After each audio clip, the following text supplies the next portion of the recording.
श्रीवासादि श्री कृष्ण चैतन्य प्रभु नित्यानंद श्री अद्वैत गदाधर श्रीवासादि गौरभक्तवृंदा गुरवीर महाविष्णुं जलंदं सर्वतोमुखं नृसिंहं विष्णुं भद्रं मृत्युं नमाम्यहम्। जय नरसिंह श्री नरसिंह जय जय नरसिंह जय प्रहलादेश जय पद्ममुख मुख पद्मभृंग भक्ति विनाश नरसिंह भगवान की जय। भक्त प्रहलाद महाराज की जय। गुरुदेव महाराज की जय। श्रील प्रभुपाद की जय। घर ब्रह्मानंदे हरि हरि बोल। ഹരേ കൃഷ്ണ. സർവം കൃഷ്ണാർപ്പണ സർവം കൃഷ്ണാർപ്പണമസ്തു. എല്ലാവർക്കും ഈ സത്സംഗത്തിലേക്ക് സുസ്വാഗതം. ഹരേ കൃഷ്ണ ബിന്ദു വിക്രമൻ മാതാജി, ഹരേ കൃഷ്ണ സതീ മാതാജി, ഹരേ കൃഷ്ണ മല്ലിക മാതാജി, ഹരേ കൃഷ്ണ അച്ഛ, ഹരേ കൃഷ്ണ ശോഭ്ജി, ഹരേ കൃഷ്ണ ഗീതാ മാതാജി, ഹരേ കൃഷ്ണ ജ്ഞാനാംബിക മാതാജി, ഹരേ കൃഷ്ണ ശാന്തകുമാരി മാതാജി, ഹരേ കൃഷ്ണ രാധിക മാതാജി, ഹരേ കൃഷ്ണ രതിദേവി മാതാജി, ഹരേ കൃഷ്ണ സുജന മാതാജി, ഹരേ കൃഷ്ണ ഭാരതി മാതാജി, ഹരേ കൃഷ്ണ പത്മ മാതാജി. എല്ലാവർക്കും കൃഷ്ണ ഒരിക്കൽ പ്രഭു കൂടെ ഹരേ കൃഷ്ണ. ഈ സത്സംഗത്തിലേക്ക് സുസ്വാഗതം. അപ്പോൾ ഇന്ന് നമ്മള് കഴിഞ്ഞ ക്ലാസ്സും കൊണ്ട് നമ്മള് ഭഗവത്ഗീത ഒന്നാമത്തെ അധ്യായം നമ്മൾ സമാപിച്ചു. അപ്പോൾ അതിൻ്റെ ഇടയ്ക്ക് പ്രശ്നോത്തരിയൊക്കെ നടന്നു. പിന്നെ നമ്മൾ കഴിഞ്ഞ ക്ലാസ് ഒരു റിവിഷൻ ക്ലാസ് പോലെയാണ് എടുത്തത്. റിവിഷൻ എന്ന് പറഞ്ഞാൽ നമ്മൾ ആ ശ്ലോകങ്ങളെല്ലാം ഒന്നുകൂടെ വായിച്ചു, അതിൻ്റെ വിവർത്തനവും വായിച്ചു. അത് കഴിഞ്ഞ് അതിൻ്റെ അകത്ത് എന്താണ് നമ്മൾ അതിനകത്ത് കണ്ടത്, ഒരു 3-4 മാസങ്ങളായി നമ്മൾ എന്താണ് പഠിച്ചതെന്നുള്ളതെന്ന് റിവ്യൂ ചെയ്തായിരുന്നു. അല്ല, എല്ലാവർക്കും നല്ല ഓർമ്മ കാണുമെന്ന് വിചാരിച്ചു. അതിൻ്റെ ഇടയ്ക്ക് നമുക്ക് ഭഗവത്ഗീത ജയന്തി വന്നു. മോക്ഷദ ഏകാദശിയും ഗുരുവായൂർ ഏകാദശിയും ഒക്കെ ആയിട്ട് ഭഗവത്ഗീത ജയന്തി വന്നു. ഇവിടെ ഒക്കെ ഗംഭീരമായ ലോകത്തിൻ്റെ എല്ലാ ഭാഗത്തും വളരെ ഗംഭീരമായിട്ടുള്ള ആഘോഷങ്ങളാണ് നടന്നത്. അത് ഏകദേശം ഒരു ഭഗവത്ഗീത കുരുക്ഷേത്ര യുദ്ധക്കളത്തിൽ അർജുനനായിട്ട് ഉപദേശിച്ചിട്ട് 5550 വർഷങ്ങൾ പിന്നിട്ടിരിക്കുന്നു. അപ്പൊ അങ്ങനെ ഭഗവത്ഗീത ഒരു ജയന്തി ആയതുകൊണ്ട് ഈ ഡിസംബർ മാസം മുഴുവനും ആ ഒരു ഭഗവത്ഗീത ഒരു വാരമായിട്ട്, അല്ലെങ്കിൽ അതിൻ്റെ ഒരു പ്രത്യേക മാസം, അതായത് ഭഗവത്ഗീത ജയന്തി നമ്മൾ കൊണ്ടാടുന്നതിൻ്റെ ഭാഗമായിട്ട് എല്ലാവർക്കും ഭഗവത്ഗീത എത്തിക്കുക എന്നുള്ള ആ ഒരു ഉദ്യമമൊക്കെ ഉണ്ട്. എല്ലാ സ്ഥലത്തും അതിൻ്റെ കാര്യങ്ങളൊക്കെ നടന്നു പോകുന്നു. അപ്പോൾ ഭഗവത്ഗീത നമ്മൾ ആർക്കെങ്കിലും ഒരാൾക്ക് ഭഗവത്ഗീത കൊടുക്കുകയാണെങ്കിൽ നമ്മൾ അവരുടെ ഒരു പ്രതിസന്ധിയിൽ നിന്ന് കരകയറ്റുവാണ്, അല്ലെങ്കിൽ ആത്മഹത്യാപരമായിട്ടുള്ള ഒരു അവസ്ഥയിൽ നിന്ന് അവരെ കരകയറ്റുകയാണ്. അതായത് ഒരു ജീവദയാണ്, ഒരു ജീവാത്മാവിനോട് നമ്മൾ ചെയ്യുന്ന ഒരു ദയാണ് ഭഗവത്ഗീത അവർക്ക് ദാനം ചെയ്യാന്നുള്ളത്. അപ്പോൾ ആ ഉദ്യമത്തിൽ ആർക്കൊക്കെ പങ്കെടുക്കാൻ പറ്റും എങ്കിൽ അവരൊക്കെ അതിനു വേണ്ടിയിട്ട് പങ്കെടുക്കുക. ഈ ഒരു മാസം പ്രത്യേകിച്ച് എപ്പോഴും അത് നല്ലതാണ്. ഈ ഒരു മാസം ചെയ്യുന്നതിന് ഒരു പ്രത്യേക ഒരു പൊട്ടൻസിയും കൂടെ ഉണ്ട്. കാര്യം അത് ഭഗവത്ഗീത ജയന്തി ആയിട്ട് ആഘോഷിക്കുന്നത് കൊണ്ട്. അപ്പോൾ നമ്മൾ അർജുനന്റെ അവസ്ഥ കണ്ടിരുന്നു. ആത്മഹത്യാപരമായിട്ടുള്ള ആ ഒരു അതിൽ നിന്ന് ആ ഒരു ഭഗവാൻ എങ്ങനെയാണ് അദ്ദേഹത്തിനെ ഉയർത്തിക്കൊണ്ട് വന്നതെന്നല്ലേ. അതുപോലെ നമ്മളുടെ ഓരോരുത്തരെയും പ്രതിസന്ധിയിൽ നിന്നും ഭഗവാൻ നമ്മളെ എല്ലാവരെയും കരകയറ്റട്ടെ. അപ്പൊ ഇനിയാണ് ഭഗവത്ഗീതയിലെ ഭഗവാൻ പറയുന്ന കാര്യങ്ങൾ തുടങ്ങുന്നത്. അപ്പം അത്രയും നമ്മൾ അർജുനന്റെ വിഷാദത്തെ നമ്മൾ ഭഗവാനിലേക്ക് എത്തിച്ചു. ഇനി ഭഗവാൻ എന്താണ് നമുക്ക് പറഞ്ഞു തരുന്നത് നമ്മൾക്ക് ഓരോരുത്തർക്കും, അർജുനായിട്ട് പറയുന്നത് നമ്മൾക്ക് ഓരോരുത്തർക്കും ആപ്ലിക്കബിൾ ആണ്. ഭഗവത്ഗീത 2-ാം അധ്യായം എന്ന് പറയുന്നത് എന്താണ് പറയുന്നത്, ആ ഭഗവത്ഗീതയുടെ ഒക്കെ ഒരു സമ്മറി ആയിട്ടുള്ള ഒരു അധ്യായമാണ്. 72 ശ്ലോകങ്ങളോളം ഉണ്ട്. അപ്പൊ അങ്ങനെ ഭഗവത്ഗീതയിലെ പ്രധാനപ്പെട്ട തത്വങ്ങളും ആശയങ്ങളും എല്ലാം തന്നെ ഇതിനകത്ത് പറഞ്ഞു പോകുന്നുണ്ട് ഭഗവാൻ. അപ്പൊ ആ 72 ശ്ലോകങ്ങള് ഇതിൽ പറയുന്ന ആ ഒരു അന്തസ്സത്തെ എന്താണ്, അതുപോലെ അതിൻ്റെ അകത്ത് പറയുന്ന കാര്യങ്ങൾ എന്തൊക്കെയാണെന്നൊരു ഓവർവ്യൂ പോലെ നമ്മൾ ആ ശ്ലോകങ്ങളിലേക്ക് കടക്കും തോറും എല്ലാ ശ്ലോകത്തെ പറ്റി ഒരു മൊത്തത്തിലൊരു പരിചയം, ഇത് എന്താണ് ഭഗവാൻ ഈ ഒരു അധ്യായം കൊണ്ട് ഉദ്ദേശിക്കുന്നത് എന്നുള്ള കാര്യം ഇന്ന് നമ്മൾക്ക് പറഞ്ഞു തരാൻ വരുന്നത് നമ്മളുടെ മറ്റാരുമല്ല, നമ്മളുടെ പുറത്തുനിന്നുള്ള ഒരു വിസിറ്റിംഗ് വൈഷ്ണവിയാണെന്ന് പറയാൻ പറ്റത്തില്ല. അത് നമ്മളുടെ ഇൻഹൗസ് തന്നെയാണ്. എൻ്റെ സ്വന്തം നാട്ടുകാരത്തിയാണ്. ഞാൻ ഏറ്റുമാനൂര് പാലായിലുള്ളതാണ്. പക്ഷെ ഇവിടെ നമ്മുടെ ഈ രാജ്യത്തും നമ്മളുടെ സത്സംഗത്തിലുള്ള ആള് തന്നെയാണ്. വേറെ ആരുമല്ല, നമ്മളുടെ സാവിത്രി കേശവി ദാസി മാതാജിയാണ് നമുക്ക് ഇന്ന് ഈ ഒരു ഉദ്യമത്തിൽ നമ്മളോട് കൂടി പങ്കെടുക്കുന്നത്. അപ്പം ഞാൻ പറഞ്ഞപ്പോഴേ വളരെ സന്തോഷപൂർവ്വം മാതാജി ആ ഒരു സേവ ഏറ്റെടുത്തു. കാര്യം വേറെ ഒരുപാട് തിരക്കുകളൊക്കെ ഉണ്ടായിട്ടും മറ്റുള്ള ക്ലാസ്സുകളും അതുപോലെ തന്നെ കോഴ്സുകളും എല്ലാം ഉണ്ടായിട്ടും മാതാജി എന്താ വീട്ടിലൊരു കൊച്ചു കുട്ടി ഒക്കെ ഉണ്ടായിട്ടൂടെ മാതാജി അത് വളരെ സന്തോഷപൂർവ്വം ഏറ്റെടുത്തു. അപ്പൊ അങ്ങനെ മാതാജി ഈ ഒരു ഉദ്യമത്തിൽ പങ്കെടുത്ത് തന്നെ നമ്മളുടെ ഒരു വലിയ ഭാഗ്യം. അപ്പൊ മാതാജിയെ ഞാൻ ഹാർദവമായിട്ട് ഈ സത്സംഗത്തിലേക്ക് സ്വാഗതം ചെയ്യാണ്. ഹരേ കൃഷ്ണ മാതാജി, ദണ്ഡവത് പ്രണാമം, സ്വാഗതം. ഹരേ കൃഷ്ണ, ദണ്ഡവത് പ്രണാമം. എല്ലാ മാതാജിമാർക്കും പ്രഭുവിനും ദണ്ഡവത് പ്രണാമം. ഹരേ കൃഷ്ണ മാതാജി. ഹരേ കൃഷ്ണ. ഹരേ കൃഷ്ണ മാതാജി. ഹരേ കൃഷ്ണ മാതാജി. ഹരേ കൃഷ്ണ. എല്ലാവർക്കും ഹരേ കൃഷ്ണ. നമുക്കെന്നാ തുടങ്ങാം അല്ലേ? ഹരേ കൃഷ്ണ മാതാജി. ഹരേ കൃഷ്ണ. ഓം നമോ ഭഗവതേ വാസുദേവായ. ഓം നമോ ഭഗവതേ വാസുദേവായ. ഓം നമോ ഭഗവതേ വാസുദേവായ. ജയ രാധ മാധവ ജയ കുഞ്ച ബിഹാരി. ജയ രാധ മാധവ ജയ കുഞ്ച ബിഹാരി. ജയ ഗോപീജന വല്ലഭ ജയ ഗിരിവരധാരി. ജയ ഗോപീജന വല്ലഭ ജയ ഗിരിവരധാരി. യശോദനന്ദന വ്രജ ജനരഞ്ജന. യശോദനന്ദന വ്രജ ജനരഞ്ജന. യമുനാ തീരാവനചാരി.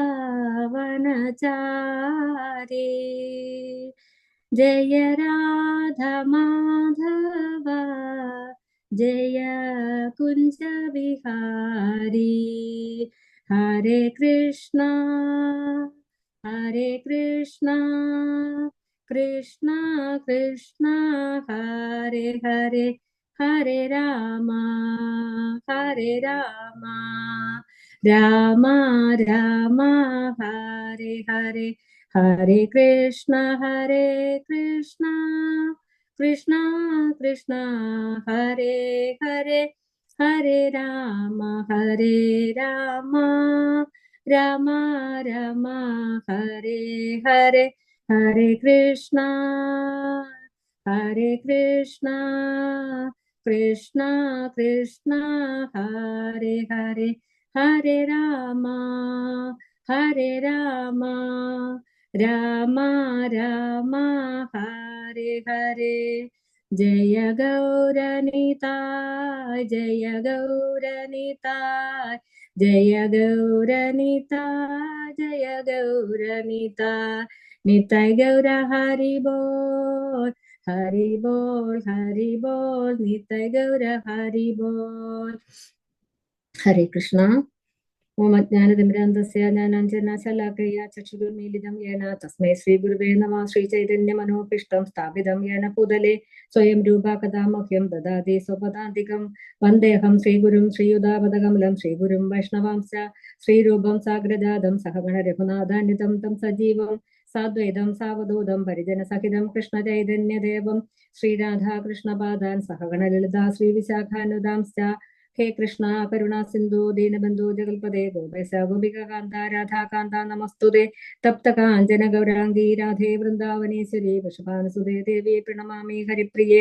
വാഞ്ചാകൽപതരൂഭ്യശ്ച കൃപാ സിന്ധുഭ്യേവ ച പതിതാനാം പാവനേഭ്യോ വൈഷ്ണവേഭ്യോ നമോ നമഃ. നമോ ഓം വിഷ്ണുപാദായ കൃഷ്ണപൃഷ്ഠായ ഭൂതലേ ശ്രീമതേ ജയപതാക സ്വാമിനിധി നാമ്നെ. നമാചാര്യപാദായ നിതായ കൃപാപദായനെ ഗൗരഗദാദാമദായ നഗരഗ്രാമതാരിണേ. നമോ വിഷ്ണുപാദായ കൃഷ്ണപൃഷ്ഠായ ഭൂതലേ ശ്രീമതേ ഭക്തി വേദാന്ത സ്വാമിനിധി നാമ്നെ. നമസ്തേ സാരസ്വതേ ദേവേ ഗൗരവാണി പ്രചാരിണേ. നിർവിശേഷ ശൂന്യവാദി പാശ്ചാത്യദേശധാരിണേ. ജയ ശ്രീകൃഷ്ണ ചൈതന്യ പ്രഭു നിത്യാനന്ദ. ശ്രീ അദ്വൈത ഗദാധര ശ്രീവാസാദി ഗൗരഭക്തവൃന്ദാം. ഹരേ കൃഷ്ണ കൃഷ്ണ കൃഷ്ണ ഹരേ ഹരേ. ഹരേ രാമ രാമ രാമ ഹരേ ഹരേ. ഹരേ കൃഷ്ണ. ഹരേ കൃഷ്ണ. എല്ലാവരുടെയും അനുഗ്രഹത്തോടെയും പ്രാർത്ഥനയും ചോദിച്ചുകൊണ്ട് ഞാൻ തുടങ്ങുന്നു. ഇപ്പൊ നമ്മുടെ പ്രഭു പറഞ്ഞ പോലെ നിങ്ങൾ ഒന്നാമത്തെ ചാപ്റ്റർ അവസാനിപ്പിച്ചു. രണ്ടാമത്തെ ചാപ്റ്റർ ഭഗവത്ഗീത രണ്ടാമത്തെ ചാപ്റ്റർ തുടങ്ങുകയാണ്. അപ്പം ഇതിന്റെ ഒരു ഓവർവ്യൂ എന്ന് പറഞ്ഞു കഴിഞ്ഞാൽ 72 ശ്ലോകങ്ങളുണ്ട് ഈ ഒരു അധ്യായത്തില്. അപ്പൊ അതിലേക്ക് എല്ലാം എന്നെ കൊണ്ട് സാധിക്കോ എന്നറിയില്ല. എന്തായാലും നമുക്ക് നോക്കാം. പിന്നെ ഇത് ഈ ചാപ്റ്ററിന്റെ പേര് തന്നെ ഭഗവത്ഗീത 2-ാം അധ്യായം ഗീതാ വിഷയ സംഗ്രഹം എന്നാണ് ഈ ഒരു ചാപ്റ്ററിന്റെ പേര്. എന്ന് പറഞ്ഞാൽ ഗീതയിലുള്ള വിഷയങ്ങളെ എല്ലാം സംഗ്രഹിച്ച് പറഞ്ഞിരിക്കുകയാണ്. അതായത് ഈ ഗീതയിലുള്ള എല്ലാ വിഷയങ്ങളുടെയും ഒരു രത്ന ചുരുക്കം ആണ് ഈ 2-ാമത്തെ ചാപ്റ്റർ എന്ന് പറയുന്നത്. ഇതിന്റെ അകത്ത് 72 ശ്ലോകങ്ങളുണ്ട്. ഈ 72 ശ്ലോകങ്ങളെ 5 ഭാഗങ്ങളായിട്ടാണ് ആചാര്യന്മാർ വിഭജിച്ചിരിക്കുന്നത്. ആദ്യത്തെ 10 ശ്ലോകങ്ങൾ എന്ന് പറയുന്നത് അർജുനന്റെ സംശയങ്ങളും അതുപോലെ അർജുനൻ എങ്ങനെയാണ് ഭഗവാന് കീഴടങ്ങുന്നതും എന്നാണ് ആദ്യത്തെ 10 ശ്ലോകങ്ങൾ പറയുന്നത്. അതിനുശേഷം 11 മുതൽ 30 വരെയുള്ള ശ്ലോകങ്ങൾ ആത്മജ്ഞാനം വിശദീകരിക്കുന്നു. ആത്മജ്ഞാനം എന്ന് പറഞ്ഞാൽ ആത്മാവിനെ കുറിച്ചുള്ള അറിവ്. 11-ാമത്തെ ശ്ലോകം മുതൽ 30-ാമത്തെ ശ്ലോകം വരെ ആത്മജ്ഞാനത്തെ കുറിച്ച് വിശദീകരിക്കുന്നു. പിന്നെ 31 മുതൽ 37 വരെയുള്ള ശ്ലോകങ്ങൾ ഭഗവാൻ സ്വധർമ്മം എന്തെന്ന് ആണ് വിശദീകരിക്കുന്നത്. അപ്പൊ അർജുനൻ നമുക്കറിയാം ക്ഷത്രിയനാണ്. ക്ഷത്രിയനായ അർജുനന്റെ ധർമ്മം എന്താണ്, ആ സ്വധർമ്മം അനുസരിച്ച് അർജുനൻ എങ്ങനെ പെരുമാറണം എന്ന് പറഞ്ഞു കൊടുക്കുകയാണ് ഈ 31 മുതൽ 37 വരെയുള്ള ശ്ലോകങ്ങൾ. അതായത് സ്വധർമ്മം അനുസരിച്ച് പെരുമാറുമ്പോൾ അതിന് ചില ഫലങ്ങളൊക്കെ ലഭിക്കും. അങ്ങനെ ഫലകാംക്ഷയോടെ നീ പ്രവർത്തിക്കുക, അങ്ങനെയെങ്കിലും നീ യുദ്ധത്തിൽ വരൂ എന്നുള്ള രീതിയിലാണ് ഈ 31 മുതൽ 37 വരെയുള്ള ശ്ലോകങ്ങൾ പറയുന്നത്. പിന്നെ 38 മുതൽ 53 വരെയുള്ള ശ്ലോകങ്ങള് ബുദ്ധിയോഗം. ബുദ്ധിയോഗം എന്ന് പറഞ്ഞാൽ 2 ഭാഗങ്ങളായിട്ട് അതിനെ തിരിക്കുന്നുണ്ട്. നിഷ്കാമ കർമ്മയോഗവും ഭക്തിയോഗവും. അതാണ് ബുദ്ധിയോഗം. നിഷ്കാമ കർമ്മയോഗവും ഭക്തിയോഗവും. അതിനുശേഷം 54 മുതൽ 72 വരെയുള്ള ശ്ലോകങ്ങളിൽ സ്ഥിതപ്രജ്ഞനെ കുറിച്ച് പറയുന്നു. സ്ഥിതപ്രജ്ഞൻ എന്ന് പറഞ്ഞാൽ ശരിക്കും പറഞ്ഞാൽ ഒരു പ്യുവർ ഡിവോട്ടി എങ്ങനെ ഒരു ശരിയായ ഭക്തിയുത സേവനം അനുഷ്ഠിക്കുന്ന ആൾ ആകാം എന്നാണ് 54 മുതൽ 72 വരെ ഉള്ള ശ്ലോകങ്ങളിൽ ഭഗവാൻ പറയുന്നത്. അപ്പൊ ഇങ്ങനെ 5 വിഭാഗങ്ങളാണ് ഈ ഒരു ചാപ്റ്ററിൽ, ഈ ഒരു അധ്യായത്തിലുള്ളത്. അപ്പൊ ഇവിടെ നമ്മൾ എവിടെയാണ് നിൽക്കുന്നത്? അർജുനൻ വിഷമിച്ച്, അതായത് ഭഗവാനോട് പറയുമായിരുന്നു ചെയ്തത് അല്ലെ, രണ്ട് സേനകളുടെ സേനയോരുഭയോർ മധ്യേ രഥം സ്ഥാപയമേ അച്യുത എന്ന് പറഞ്ഞ് രഥം കൊണ്ടുപോയി അങ്ങനെ സേനകളുടെ നടുവിൽ നിർത്തി. അങ്ങനെ നിർത്തി കഴിഞ്ഞപ്പോഴേക്കും ഇരു സൈന്യങ്ങളെയും കണ്ടു. എതിർ ഭാഗത്തുള്ള സൈന്യങ്ങളെ കണ്ട് അവിടെ നിൽക്കുന്ന ഭീഷ്മാചാര്യരെയും ദ്രോണരെയും തന്റെ ബന്ധുമിത്രാദികളെയും കണ്ട് വളരെയധികം വിഷമിച്ച് തന്റെ സ്വന്തം വളരെ പ്രിയപ്പെട്ട ഗാന്ഡീവൊക്കെ താഴെ വെച്ച് അങ്ങനെ ആകെ വിഷമിച്ചിരിക്കുന്ന അർജുനനാണ് നമ്മൾ അവസാനമായി കണ്ടത് അല്ലെ. ഇനിയിപ്പം അർജുനൻ അങ്ങനെ ഇരിക്കുന്ന അർജുനന് ഭഗവാൻ പറയാൻ തുടങ്ങുമായിരുന്നു. അതായത് 46 ശ്ലോകങ്ങളുണ്ട് 1-ാമത്തെ അധ്യായത്തിൽ. ഈ 46 ശ്ലോകങ്ങളിൽ 3/4 ഭാഗവും അർജുനൻ പറഞ്ഞതാണ്. അർജുനന്റെ വിഷമങ്ങളെല്ലാം ഭഗവാൻ കേൾക്കുകയാണ് ചെയ്യുന്നത്. അതായത് ഭഗവാൻ നല്ലൊരു കേൾവിക്കാരനും കൂടി. അല്ലെങ്കിൽ ഭഗവാൻ അത്രയും നേരം ഒന്നും സംസാരിച്ചില്ല, വെറും പുഞ്ചിരിയോടെ അതെല്ലാം കേട്ട് ഇരുന്നു. അതായത് നമുക്കൊരു സങ്കടം വരുമ്പോൾ, നമ്മളൊരു സങ്കടം പറയാൻ ഒരാളുടെ അടുത്ത് ചെല്ലുമ്പോൾ നമ്മൾ അയാളെ പൂർണ്ണമായിട്ടും കേൾക്കണം. അയാൾക്ക് എന്താ പറയാനുള്ളതെന്ന് പൂർണ്ണമായിട്ടും കേൾക്കണം. അതും ഭഗവാൻ നമുക്കിവിടെ കാണിച്ചു തരികയെന്ന്. ഭഗവാൻ അങ്ങനെ കേട്ടിരിക്കേണ്ട ആവശ്യമില്ല. ഭഗവാൻ അഖിലാണ്ട കോടി ബ്രഹ്മാണ്ട നായകനാണ്. ഭഗവാൻ എല്ലാവരുടെയും ഉള്ളിൽ നടക്കുന്നത് ഭഗവാൻ അറിയാം അല്ലെ. ഭഗവാന് എല്ലാ കാര്യങ്ങളും അറിയാം. ഭഗവാൻ അർജുനൻ ഇന്നലെ പറഞ്ഞത് എന്താ, ഇപ്പം പറയുന്നത് എന്താ, ഇനി നാളെ പറയാൻ ഉദ്ദേശിക്കുന്നത് എന്താന്ന് വരെ ഭഗവാൻ അറിയാം. എങ്കിലും ഭഗവാൻ അതെല്ലാം വളരെ ശ്രദ്ധയോടെ കേട്ടിരുന്നു. എന്നിട്ട് സഞ്ജയൻ പറയുകയാണ് ആദ്യത്തെ അധ്യായം 1-ലെ ആദ്യത്തെ ശ്ലോകത്തിലൂടെ, ആദ്യത്തെ ശ്ലോകം സഞ്ജയൻ പറയുകയാണ് എന്താണ്, തം തഥാ കൃപയാവിഷ്ടം അശ്രുപൂർണാകുലേഷണം വിഷീദന്തമിദം വാക്യം ഉവാച മധുസൂദന.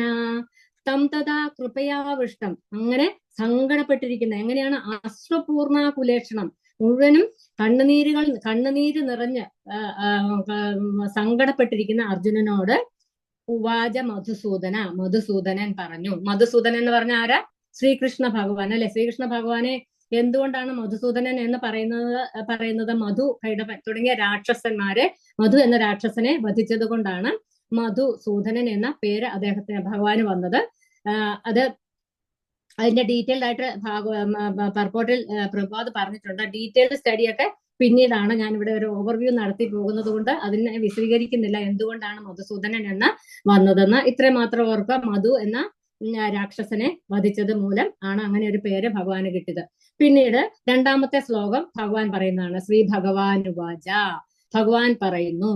എന്തുകൊണ്ടാണ് ശ്രീ ഭഗവാൻ ഉവാച എന്ന് പറയുന്നത്? അർജുനൻ പറഞ്ഞപ്പോ അർജുന ഉവാച എന്ന് പറഞ്ഞു, ധൃതരാഷ്ട്ര പറഞ്ഞപ്പോ ധൃതരാഷ്ട്ര ഉവാച എന്ന് പറഞ്ഞു, സഞ്ജയൻ പറഞ്ഞപ്പോ സഞ്ജയ ഉവാച എന്ന് പറഞ്ഞു. ഭഗവാൻ ശ്രീകൃഷ്ണൻ പറഞ്ഞപ്പോൾ എന്താ പറയുന്നത്? ശ്രീകൃഷ്ണ ഉവാച എന്നല്ല പറയുന്നത്. പിന്നെ എന്താണ്? ഭഗവാൻ ഉവാച എന്ന് പറയുന്നത്. എന്തുകൊണ്ടാണ് ഭഗവാൻ ഉവാച എന്ന് പറയുന്നത് എന്ന് പറഞ്ഞാൽ, ഭഗവാൻ ഷഡൈശ്വര്യ സമ്പൂർണനാണ്. അതായത് 6 ഐശ്വര്യങ്ങളും നിറഞ്ഞ ആളാണ് ഭഗവാൻ. അങ്ങനെയുള്ള ഭഗവാനാണ്.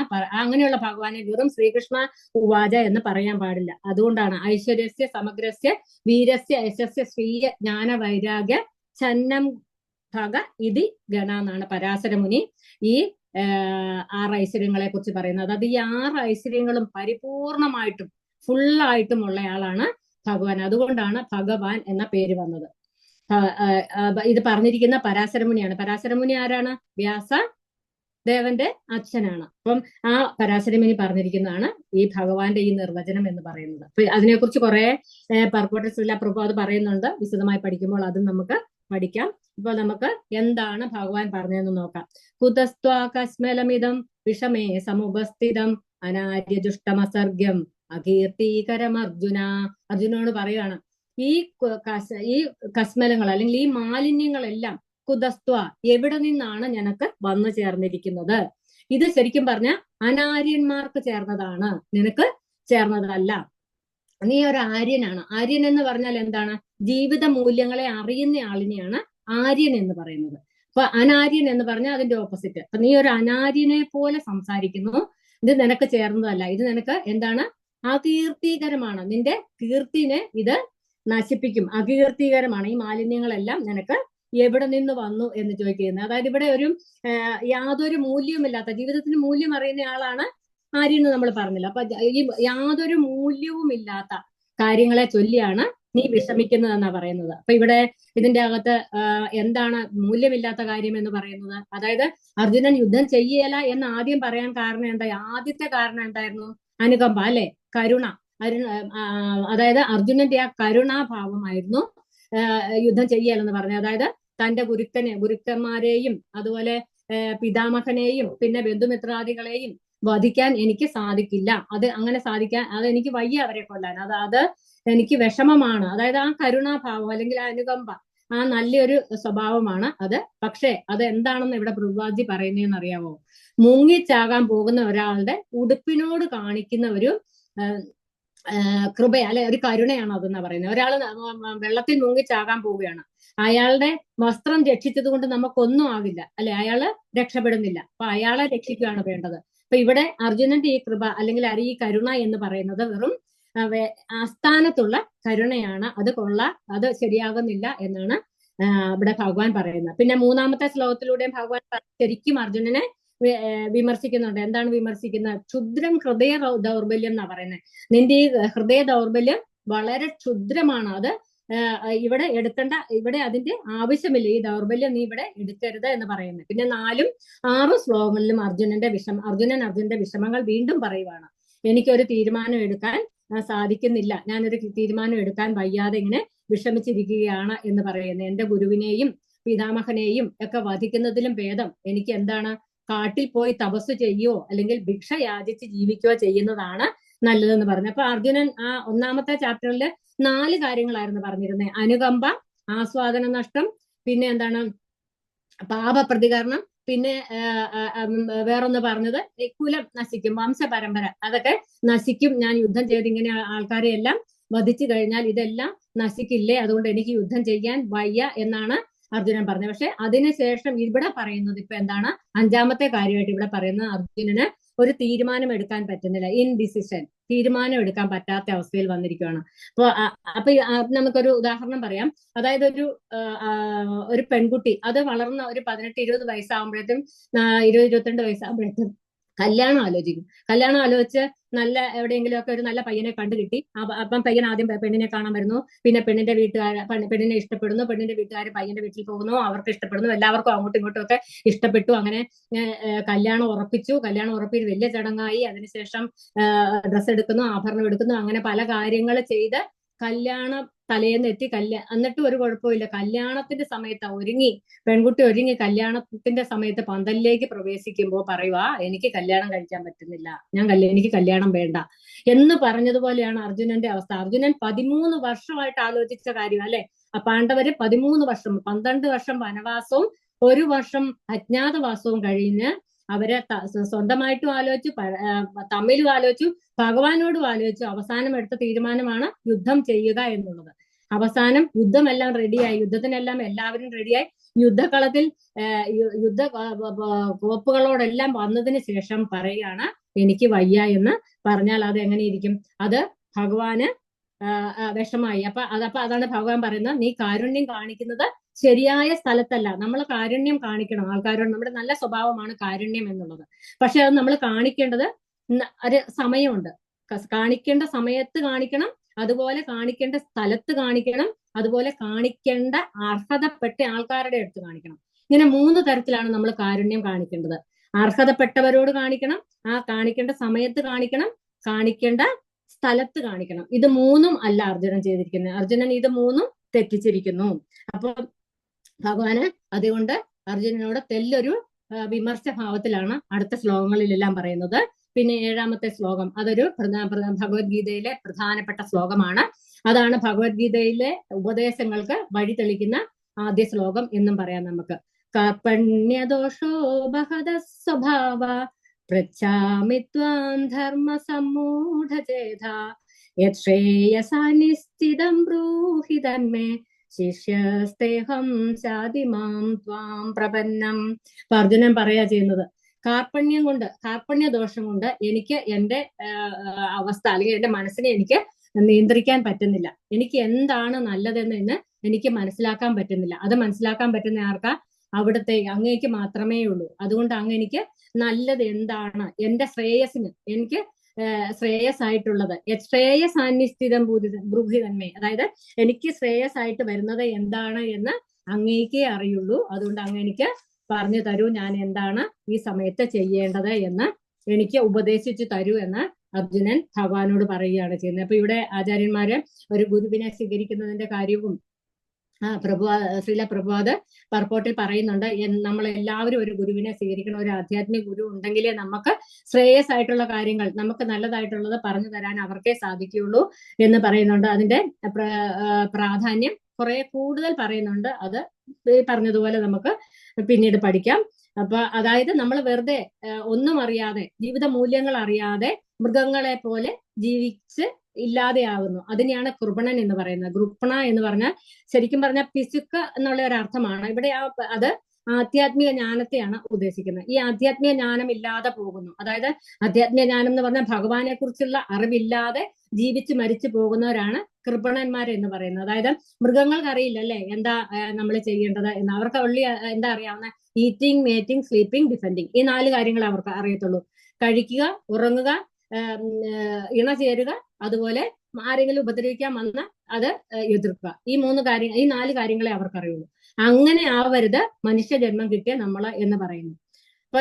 അപ്പൊ ഈ ഒരു ശ്ലോകത്തിലൂടെ ഇത്രയും സമയം ഭഗവാനോട് അർജുനൻ പറഞ്ഞിരുന്ന നല്ലൊരു സുഹൃത്തിനെ പോലെയായിരുന്നു അല്ലെ. ഭഗവാന്റെ സുഹൃത്ത്, അതുപോലെ അർജുനന്റെ സുഹൃത്ത്, ഏറ്റവും നല്ല സുഹൃത്ത് എന്ന് പറയുന്നതായിരുന്നു ശ്രീകൃഷ്ണ ഭഗവാൻ. അപ്പൊ ഭഗവാനോട് ഈ 7ാമത്തെ ശ്ലോകം വരെ പറഞ്ഞിരുന്ന തന്റെ സുഹൃത്തിനോട് തന്റെ വിഷമങ്ങൾ പറയുമായിരുന്നു അർജുനൻ ചെയ്തിരുന്നത്. പക്ഷെ ഈ ഒരു ശ്ലോകത്തോടെ ഈ സുഹൃത്ത് ബന്ധം തീർന്നു. പിന്നെ എന്തായി? ശിഷ്യനായി. ഇനിയിപ്പോ ഗുരുവും ശിഷ്യനും തമ്മിലുള്ള ബന്ധമാണ്. സുഹൃത്ത് എന്ന് പറഞ്ഞാൽ നമുക്കറിയാം അല്ലെ, നമ്മുടെ അഭ്യുതാകാംക്ഷയാണ് സുഹൃത്ത്. നല്ലൊരു സുഹൃത്ത് എന്ന് പറഞ്ഞാൽ അഭ്യുതാകാംക്ഷി. അതായത് നമ്മൾ പറയും ചെങ്ങാതി നന്നായാൽ കണ്ണാടി വേണ്ട എന്ന് നമ്മൾ പറയും. അതുപോലെയാണ് നല്ലൊരു സുഹൃത്തുണ്ടെങ്കിൽ നമുക്ക് വേറൊന്നും ആവശ്യമില്ല.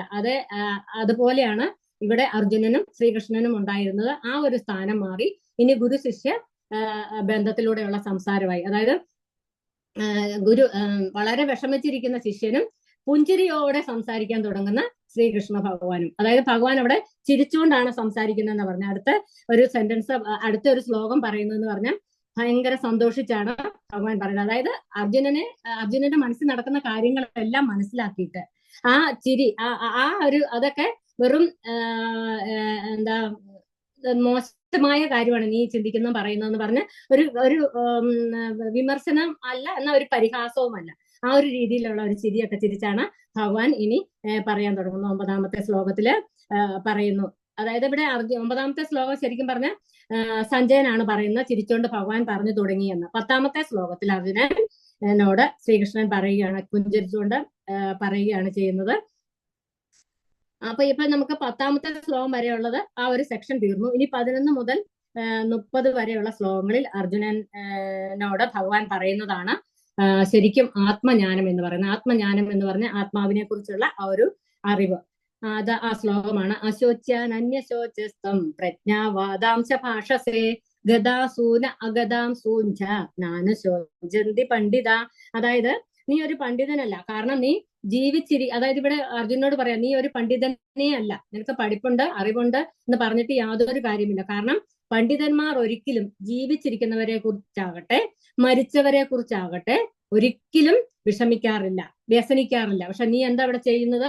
ഇപ്പൊ ജീവിച്ചിരിക്കുന്ന ഇവര് മരിക്കുമല്ലോ എന്നോർത്താണല്ലോ നീ വിഷമിക്കുന്നത്. അത് വളരെ മോശമാണ്. നീ അതുകൊണ്ട് ഒരു പണ്ഡിതനല്ല എന്ന് പറയുന്നത്. 12ാമത്തെ ശ്ലോകത്തിൽ ഭഗവാൻ പറയാണ്, നത്വേവാഹം ജാതുനാസം നത്വം നേമേ ജനാധിപ ന ചൈവ ന ഭവിഷ്യാമ സർവേ വയമതപരം.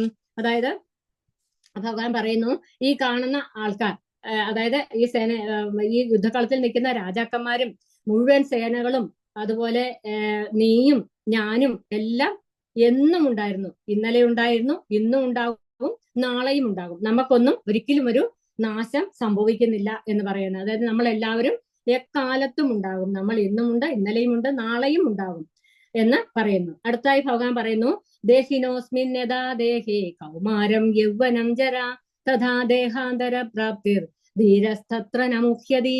അതായത് ഒരു ധീരനായ ആളിനെ കുറിച്ചാണ് ഇവിടെ പറയുന്നത്. എന്ന് പറഞ്ഞാൽ അതായത് എല്ലാം അറിയുന്ന ആള്. അയാൾ എങ്ങനെയാണ് ചിന്തിക്കുന്നത്? ഒരു ദേഹത്തിനെ കുറിച്ചും വിഷമിക്കുന്നില്ല. അതായത് ദേഹിനോസ്മിൻ യഥാ ദേഹേ കൗമാരം യൗവനം ജര. അതായത് എങ്ങനെയാണോ ഒരു ശിശു ഉണ്ടായി, അത് ബാല്യത്തിൽ നിന്നും കൗമാരത്തിൽ നിന്നും പിന്നെ യൗവനത്തിൽ നിന്നും വാർദ്ധക്യത്തിലേക്കും പിന്നെ ആ ദേഹാന്തര പ്രാപ്തി, അതായത് വേറൊരു ശരീരം എടുക്കുന്നതിലേക്കും പോകുന്നത്, അതിനെക്കുറിച്ചോർത്താരും ധീരന്മാർ വിഷമിക്കുന്നില്ലെന്ന്. എന്ന് പറഞ്ഞാൽ ബാല്യത്തിലുണ്ടായിരുന്ന ഒരു ബോഡിയല്ല നമുക്ക്, അല്ലെങ്കിൽ ഒരു ശരീരമല്ല നമുക്ക് യൗവനത്തില്, അല്ലെ? അതിലും മാറും വാർദ്ധക്യമാകുമ്പോഴത്തേക്കും. ഒരു 50 വയസ്സൊക്കെ ആയ ഒരാളെന്ന് പറഞ്ഞു കഴിഞ്ഞാൽ അയാൾക്ക് ഒരു 4 ബോഡി അറ്റ്ലീസ്റ്റ് കഴിഞ്ഞിട്ടുണ്ട്. അതായത് ചെറുപ്പത്തിലെ ആ ഒരു ശരീരം മാറി, അതിനുശേഷം ബാല്യകാലം വന്നപ്പം വേറൊരു ശരീരമായി, പിന്നെ യൗവനം വന്നപ്പോൾ ശരീരത്തിന്റെ ആകെ ഷേപ്പ് മാറി, വാർദ്ധക്യം വന്നപ്പം വീണ്ടും മാറുന്നു. അതായത് നമ്മുടെ ശരീരത്തിലുള്ള കോശങ്ങൾ 7 വർഷം കൊണ്ട്, 7 വർഷം ഒരു കോശത്തിന് ആയുസുള്ളൂ. അപ്പൊ 7 വർഷം കൊണ്ട് ഇങ്ങനെ മാറിക്കൊണ്ടിരിക്കും. അപ്പൊ ശിശുവായി ബാല്യം, കൗമാരം, യൗവനം, വാർദ്ധക്യം വന്നു. അതിനുശേഷം ഇപ്പൊ ഈ ബാല്യത്തിൽ നിന്ന് കൗമാരത്തിലേക്കും കൗമാരത്തിൽ നിന്ന് യൗവനത്തിലേക്കും ഒക്കെ മാറുമ്പോൾ നമ്മൾ വിഷമിക്കുന്നില്ല, ഉണ്ടോ? ഇല്ലല്ലോ. അതുപോലെ ഈ ശരീരം ഈ ആത്മാവ് വേറൊരു ശരീരത്തിലേക്ക് പോകുന്നതിനും നമ്മൾ വിഷമിക്കേണ്ട ആവശ്യമില്ല, അതിന് നീ വിഷമിക്കേണ്ട ആവശ്യമില്ല എന്നാണ് ഭഗവാൻ പറയുന്നത്. അതിന് ശേഷം ഭഗവാൻ പറയുന്നു, മാത്ര സ്പർശാസ്തു കൗന്ദേയ ശീതോഷ്ണ സുഖദുഃഖത ആഗമ പായിനോ അനിത്യസ്താം ക്ഷിതിശ്വസ്വഭാരത എന്ന് പറയുന്നത്. അതായത് ദുഃഖങ്ങളും വിഷമങ്ങളും അതുപോലെ വരും. അതെങ്ങനെയാണ്? ശീതവും ഉഷ്ണവും വരുന്നത് പോലെ, അതായത് കാലാവസ്ഥാ വ്യതിയാനം പോലെ നമുക്ക് എല്ലാം സംഭവിച്ചുകൊണ്ടിരിക്കും. അതില് നമ്മൾ എന്താ ചെയ്യണ്ടേ? തിദിശ്വസ്വഭാരത. തിദിശ്വസ എന്ന് പറഞ്ഞാൽ നമ്മൾ അതിൽ സമചിത്തത പാലിക്കുക. നമ്മൾ അതിന് വിഷമിക്കാൻ പാടില്ല, നമ്മൾ അതില് സമചിത്തത പാലിക്കാൻ അല്ലെങ്കിൽ സഹിക്കാൻ പഠിക്കണം. എന്ത് സംഭവിച്ചാലും നമ്മൾ സഹിക്കാൻ പഠിക്കണം. അതായത് ഈ നിൽക്കുന്ന എല്ലാ ആൾക്കാരും ഇന്നല്ലെങ്കിൽ നാളെ ഇല്ലാതാകുന്നവര് തന്നെയത്. അതുകൊണ്ട് നീ അതോർത്ത് വിഷമിക്കേണ്ട, അത് നമ്മൾ സഹിക്കാൻ പഠിക്കണം. സ്ഥിതിശ്വസ്വഭാരത എന്നാണ് ഭഗവാൻ പറയുന്നത്. അതിനുശേഷം അപ്പൊ നമുക്ക് ദുഃഖവും സങ്കടവും ശീതവും ഉഷ്ണവും ഒക്കെ വരുമ്പോൾ നമ്മൾ സഹിക്കുന്നുണ്ട്. അതുപോലെ ഒരാള് ഇല്ലാതായാലും നമ്മൾ അത് സഹിക്കാൻ പഠിക്കണം എന്നാണ് പറയുന്നത്. പിന്നെ 30-ാമത്തെ ശ്ലോകം വരെ ഭഗവാൻ ഇതിന് ശേഷം 30-ാമത്തെ ശ്ലോകം വരെ ഭഗവാൻ ഈ ആത്മാവിന്റെ പ്രത്യേകതകളെ കുറിച്ചാണ് പറയുന്നത്. ആത്മാവ് എങ്ങനെയാണ് ഇരിക്കുന്നത് എന്നത്. അത് നമുക്കറിയാം. ആത്മാവ് എന്ന് പറയുന്നത് എന്താണ്? ശരീരത്തിൽ ഉണ്ടാകുന്ന ഒരു അവബോധമാണ്. സത്യം പറഞ്ഞാൽ ആത്മാവ് ഹൃദയത്തിൽ വളരെ ചെറുതായിട്ടായിരിക്കുന്നത്. ഇനി നമ്മൾ അടുത്ത വരുന്ന ശ്ലോകങ്ങളിൽ പഠിക്കും ആത്മാവിന്റെ വലിപ്പമൊക്കെ. അതായത് ഒരു തലമുടി നാരിന്റെ ഇഴയിനെ 10,000 ഭാഗിച്ചതിൽ ഒരു ഭാഗം മാത്രമാണ് ആത്മാവ് എന്ന് പറയുന്നത്. അത്രയും വലിപ്പം നമുക്ക് തിട്ടപ്പെടുത്താൻ പറ്റാത്ത ഒരു സാധനമാണ് ആത്മാവ് എന്ന് പറയുന്നത്. പക്ഷെ ആ ആത്മാവ് ഹൃദയത്തിനുള്ളിൽ ഇരുന്നു കൊണ്ട് തന്നെ നമ്മുടെ ശരീരത്തിൽ മുഴുവൻ വ്യാപിച്ച് കിടക്കുക ചെയ്യുന്നത്. അതുകൊണ്ടാണ് നമുക്ക് ഇപ്പൊ നമ്മൾക്ക് ഒരു സൂചി വെച്ച് നമ്മുടെ കൈവിരലിന്റെ അറ്റത്ത് കുത്തിയാൽ നമുക്ക് വേദന എടുക്കും. പക്ഷെ ഒരു ശവശരീരത്തിൽ കുത്തിയാൽ വേദനയില്ല. കാരണം എന്താണ്? ശവശരീരത്തിൽ നിന്നും ആത്മാവ് പോയിട്ടുണ്ട്. ഉണ്ടെങ്കിൽ ആത്മാവിന്റെ ആ ഒരു പ്രസൻസ് ആണ് ഈ കോൺഷ്യസ്നെസ് അല്ലെങ്കിൽ അവബോധം അല്ലെങ്കിൽ ചേതന എന്നൊക്കെ പറയുന്നത്. അപ്പൊ ഈ ചേതന ചൈതന്യത്തിൽ നിന്ന് വന്നതാണ് ചേതന. ആ ചൈതന്യമാണ് ആത്മാവ് എന്ന് പറയുന്നത്. ഈ ആത്മാവിന് ഉള്ള പിന്നെ ഈ ആത്മാവിന്റെ പ്രത്യേകതകളാണ്, ഇതിന്റെ ഗുണങ്ങളാണ് ഇനി അടുത്ത ശ്ലോകങ്ങളിൽ കൂടി എല്ലാം ഭഗവാൻ പറയുന്നത്. കുറെ ശ്ലോകങ്ങള് ആത്മാവിന്റെ ഗുണങ്ങൾ പറയുന്നുണ്ട്. അതായത് ആത്മാവിനെ നശിപ്പിക്കാൻ പറ്റിയല, വെള്ളം കൊണ്ട് നനയ്ക്കാൻ പറ്റിയല, കാറ്റുകൊണ്ട് ഉണക്കാൻ പറ്റിയല, ആയുധങ്ങൾ കൊണ്ട് മുറിക്കാൻ പറ്റിയല, നൈനം ചിന്തന്തി ശസ്ത്രാണി നൈനം ദഹതി പാവുക ന ചൈനം ക്ലേദയന്ത്യാവോ ന ശോഷയതി മാരുത. അങ്ങനെ കുറെ ശ്ലോകങ്ങള് ഭഗവാൻ പറയുന്നുണ്ട്. അതായത് ആത്മാവിന് മരണമില്ല, അതിനെ കൊല്ലുവാൻ സാധിക്കുകയില്ല, ഉഷ്ണം കൊണ്ടോ ജലം കൊണ്ടോ ആയുധങ്ങൾ കൊണ്ടോ അതിനെ ഒന്നും ചെയ്യാൻ സാധിക്കുകയില്ല, അതിന് ജനന-മരണങ്ങളില്ല, അത് അജനും നിത്യനും ശാശ്വതനുമാണ്. അജോ നിത്യ ശാശ്വതോയം പുരാണോ ന ഹന്യതേ ഹന്യമാനേ ശരീരേ എന്ന് വെച്ചാൽ അതിനെ നശിപ്പിക്കാനേ സാധിക്കില്ല എന്ന് പറയുന്നു. പിന്നെ അടുത്തായിട്ട് പറയുന്നത് എങ്ങനെയാണോ നമ്മൾ പഴയ വസ്ത്രങ്ങൾ മാറി പുതിയ വസ്ത്രങ്ങൾ ധരിക്കുന്നത്, അതുപോലെയാണ് ആത്മാവ് ഒരു ശരീരത്തിൽ നിന്നും മറ്റൊരു ശരീരത്തിലേക്ക് പോകുന്നതെന്ന്. അതായത് നമുക്കറിയാം ആ ഒരു ശ്ലോകം അല്ലെ, വാസാംസി ജീർണാനി യഥാ വിഹായ നവാനി ഗൃഹണാദി നരോപരാണി തഥാ ശരീരാണി വിഹായ ജീർണാൻ അന്യാനി സംയാതി നവാനി ദേഹി. അതായത് ഒരു ശരീരം ആത്മാവ് ആ ഒരു ശരീരം ജീർണിച്ചു കഴിയുമ്പോൾ ആ ഒരു ശരീരത്തിൽ നിന്നും മറ്റൊരു ശരീരം തേടി പോകുന്നു. അങ്ങനെ ഒരു ശരീരത്തിലേക്ക് പോകുമ്പോൾ ഒരു ശരീരത്തിൽ നിന്ന് മറ്റൊരു ശരീരത്തിലേക്ക് പോവുക ചെയ്യുന്നത്. അല്ലാതെ ആത്മാവിന് ഒരിക്കലും നാശം സംഭവിക്കുന്നില്ല എന്നാണ് പറയുന്നത്. അപ്പൊ നമ്മളിപ്പോ ഈ ഒരു പ്രായം കൊണ്ട് എത്രയോ ഉടുപ്പുകൾ മാറിയിട്ടുണ്ട്. അതുപോലെ തന്നെ ഇപ്പൊ എനിക്ക് എന്റെ പ്രായത്തിൽ ഞാൻ ഒരുപാട് ഉടുപ്പുകൾ മാറി ധരിച്ചിരിക്കുന്നു. അതുപോലെ തന്നെ എന്റെ ഉള്ളിലുള്ള ആത്മാവും ഒരുപാട് ശരീരങ്ങൾ, ഉടുപ്പാകുന്ന ഒരുപാട് ശരീരങ്ങൾ മാറി വന്നിട്ടുള്ളതാണ്. അതിനാൽ അർജുന, നീ എന്തിനാണ് വിഷമിക്കുന്നത്? നീ വിഷമിക്കേണ്ട യാതൊരു ആവശ്യവുമില്ല. കാരണം നീ ഒന്ന് വീണ്ടും പറയാണ് വിഷമിക്കേണ്ട ആവശ്യം എന്താണ്. കാരണം എന്താണ്? ഭീഷ്മരെയും ദ്രോണരെയും ചൊല്ലിയായിരുന്നു അർജുനന് വിഷമം, അല്ലെ? ആ വിഷമത്തിന്റെ ആവശ്യമില്ല എന്നാ പറയുന്നത്. കാരണം ഏകദേശം ജീർണിക്കാറായ ശരീരങ്ങളാണ് അവര്. അതായത് അവര് പ്രായമേറിയവരാണ്. അവരുടെ ശരീരം ഇന്നല്ലെങ്കിൽ നാളെ ജീർണിച്ചു പോകും. അതിനെ വിചാരിച്ച് നീ വിഷമിക്കേണ്ട ആവശ്യമില്ല എന്ന് എടുത്തു പറയുകയാണ് ഭഗവാൻ ചെയ്യുന്നത്. ഈ മരണം എന്ന് പറയുന്ന ഒരു ഫുൾ സ്റ്റോപ്പ് അല്ല, അവിടെ തീരുന്നില്ല, അല്ലെ? ആത്മാവിന്റെ സ്വഭാവം എങ്ങനെയാണ്? ആത്മാവ് ശാശ്വതനാണ്.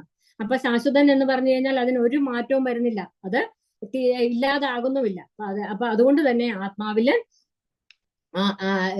ആത്മാവിനെ കുറിച്ച് ഓർത്ത് നീ വിഷമിക്കേണ്ട, അല്ലെ ഈ നിൽക്കുന്ന ആൾക്കാരെ കുറിച്ച് ഓർത്ത് നീ വിഷമിക്കേണ്ട. പിന്നെ എന്തിനാ വിഷമിക്കുന്നത്? പിന്നെ മറ്റൊരു കാര്യം കൂടെ ഓർത്ത് നീ വിഷമിക്കേണ്ട. കാരണം ജനിച്ചാൽ ആർക്കും മരണമുണ്ട്. ജാതസ്യഹി ധ്രുവം മൃതസ്യ എന്നാ പറയുന്നത്. എന്ന് വെച്ചാൽ ധ്രുവം എന്ന് പറഞ്ഞാൽ ഉറപ്പാണ്, തീർച്ചയായിട്ടും എന്നാണ് പറഞ്ഞത്. ജനിച്ച ആരൊക്കെയുണ്ടോ അവരൊക്കെ തീർച്ചയായിട്ടും മരിച്ചിരിക്കും. അവർക്ക് മരണം ഉറപ്പാണ്. അത് കഴിഞ്ഞിട്ട് പറയുന്നത് തസ്മാ അപരിഹാര്യാർത്ഥേ നത്വം ശോചിതും അർഹസി. അതായത് ഈ ഒരു കാര്യത്തില് ആർക്കും ഒരു പരിഹാരവും കണ്ടെത്താൻ പറ്റുന്നില്ല. ജനിച്ചാൽ മരിക്കും, മരിച്ചാൽ ജനിക്കും. ഇങ്ങനെ ഈ ജനിമൃതി ചക്രം അതിങ്ങനെ തുടർന്നുകൊണ്ട് പോകും. അതിനൊരു പരിഹാരവും ആർക്കും കണ്ടെത്താൻ ഇന്ന് വരെ സാധിച്ചിട്ടില്ല. അപ്പൊ നീ എന്തിന് വ്യസനിക്കുന്നു? നീ 29-ാമത്തെ ശ്ലോകത്തിലൂടെ ഭഗവാൻ ആത്മാവിനെ വലിയ ആശ്ചര്യകരമായ ഒന്നായിട്ട് പറയുന്നു.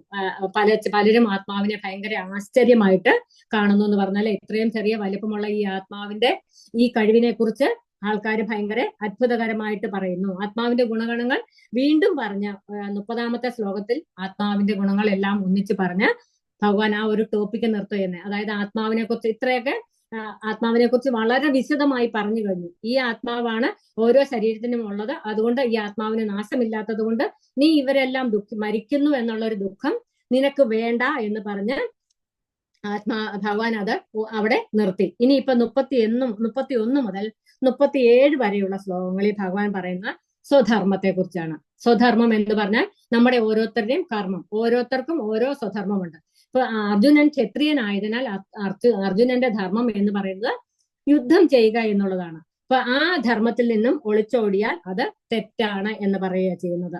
അതായത് അത് ചെയ്യാതിരുന്നാൽ, സ്വധർമ്മം നമ്മൾ ചെയ്യാതിരുന്നാൽ അത് തെറ്റാണ്.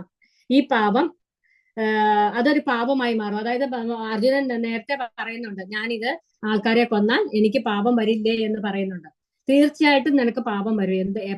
എന്ത് ചെയ്തില്ലെങ്കിൽ, നിന്റെ സ്വധർമ്മം നീ അനുഷ്ഠിച്ചില്ലെങ്കിൽ നിനക്ക് പാപം വരും. അതായത് യുദ്ധത്തിലൂടെ നീ അവരെ വധിച്ചാൽ, ഭീഷ്മരെയോ ദ്രോണരെയോ അല്ലെങ്കിൽ ബാക്കിയുള്ള ബന്ധുമിത്രാദികളെ വധിച്ചാൽ നിനക്ക് പാപം വരില്ല. മറിച്ച് നീ യുദ്ധം ചെയ്യാതിരുന്നാൽ നിനക്ക് പാപം വരും എന്നാണ് ഭഗവാൻ പറയുന്നത്. അതിന്റെ കൂടെ തന്നെ പറയുന്നുണ്ട്, നിനക്ക് അത് അകീർത്തിയുമാകുമെന്ന് പറയുന്നുണ്ട്. അതായത് നിന്റെ പ്രശസ്തി ഇല്ലാതാകുമെന്ന് പറയുന്നുണ്ട്. അതായത് നീ ഏറ്റവും വലിയ പല യുദ്ധങ്ങൾ, അതായത് ശിവഭഗവാനോട് പോലും അർജുനൻ യുദ്ധം ചെയ്ത് ജയിച്ചവനാണ്. അപ്പൊ ആ അർജുനൻ ഈ ഒരു വലിയ യുദ്ധം വന്നപ്പോൾ ഇവരിൽ നിന്നെല്ലാം ഈ യുദ്ധകളത്തിൽ നിന്ന് ഓടിപ്പോയി, അല്ലെ യുദ്ധം ചെയ്യുന്നില്ല എന്ന് വെച്ചത് ഇവരോടുള്ള ഇഷ്ടം കൊണ്ടാണ്, അല്ലെങ്കിൽ ഇവരോടുള്ള അനുകമ്പ കൊണ്ടാണ്, അല്ലെങ്കിൽ ഇവരോടുള്ള കരുണ കൊണ്ടാണ് എന്നല്ല ജനം പറയാൻ പോകുന്നത്. മറിച്ച് എന്താണ് പറയുന്നത്?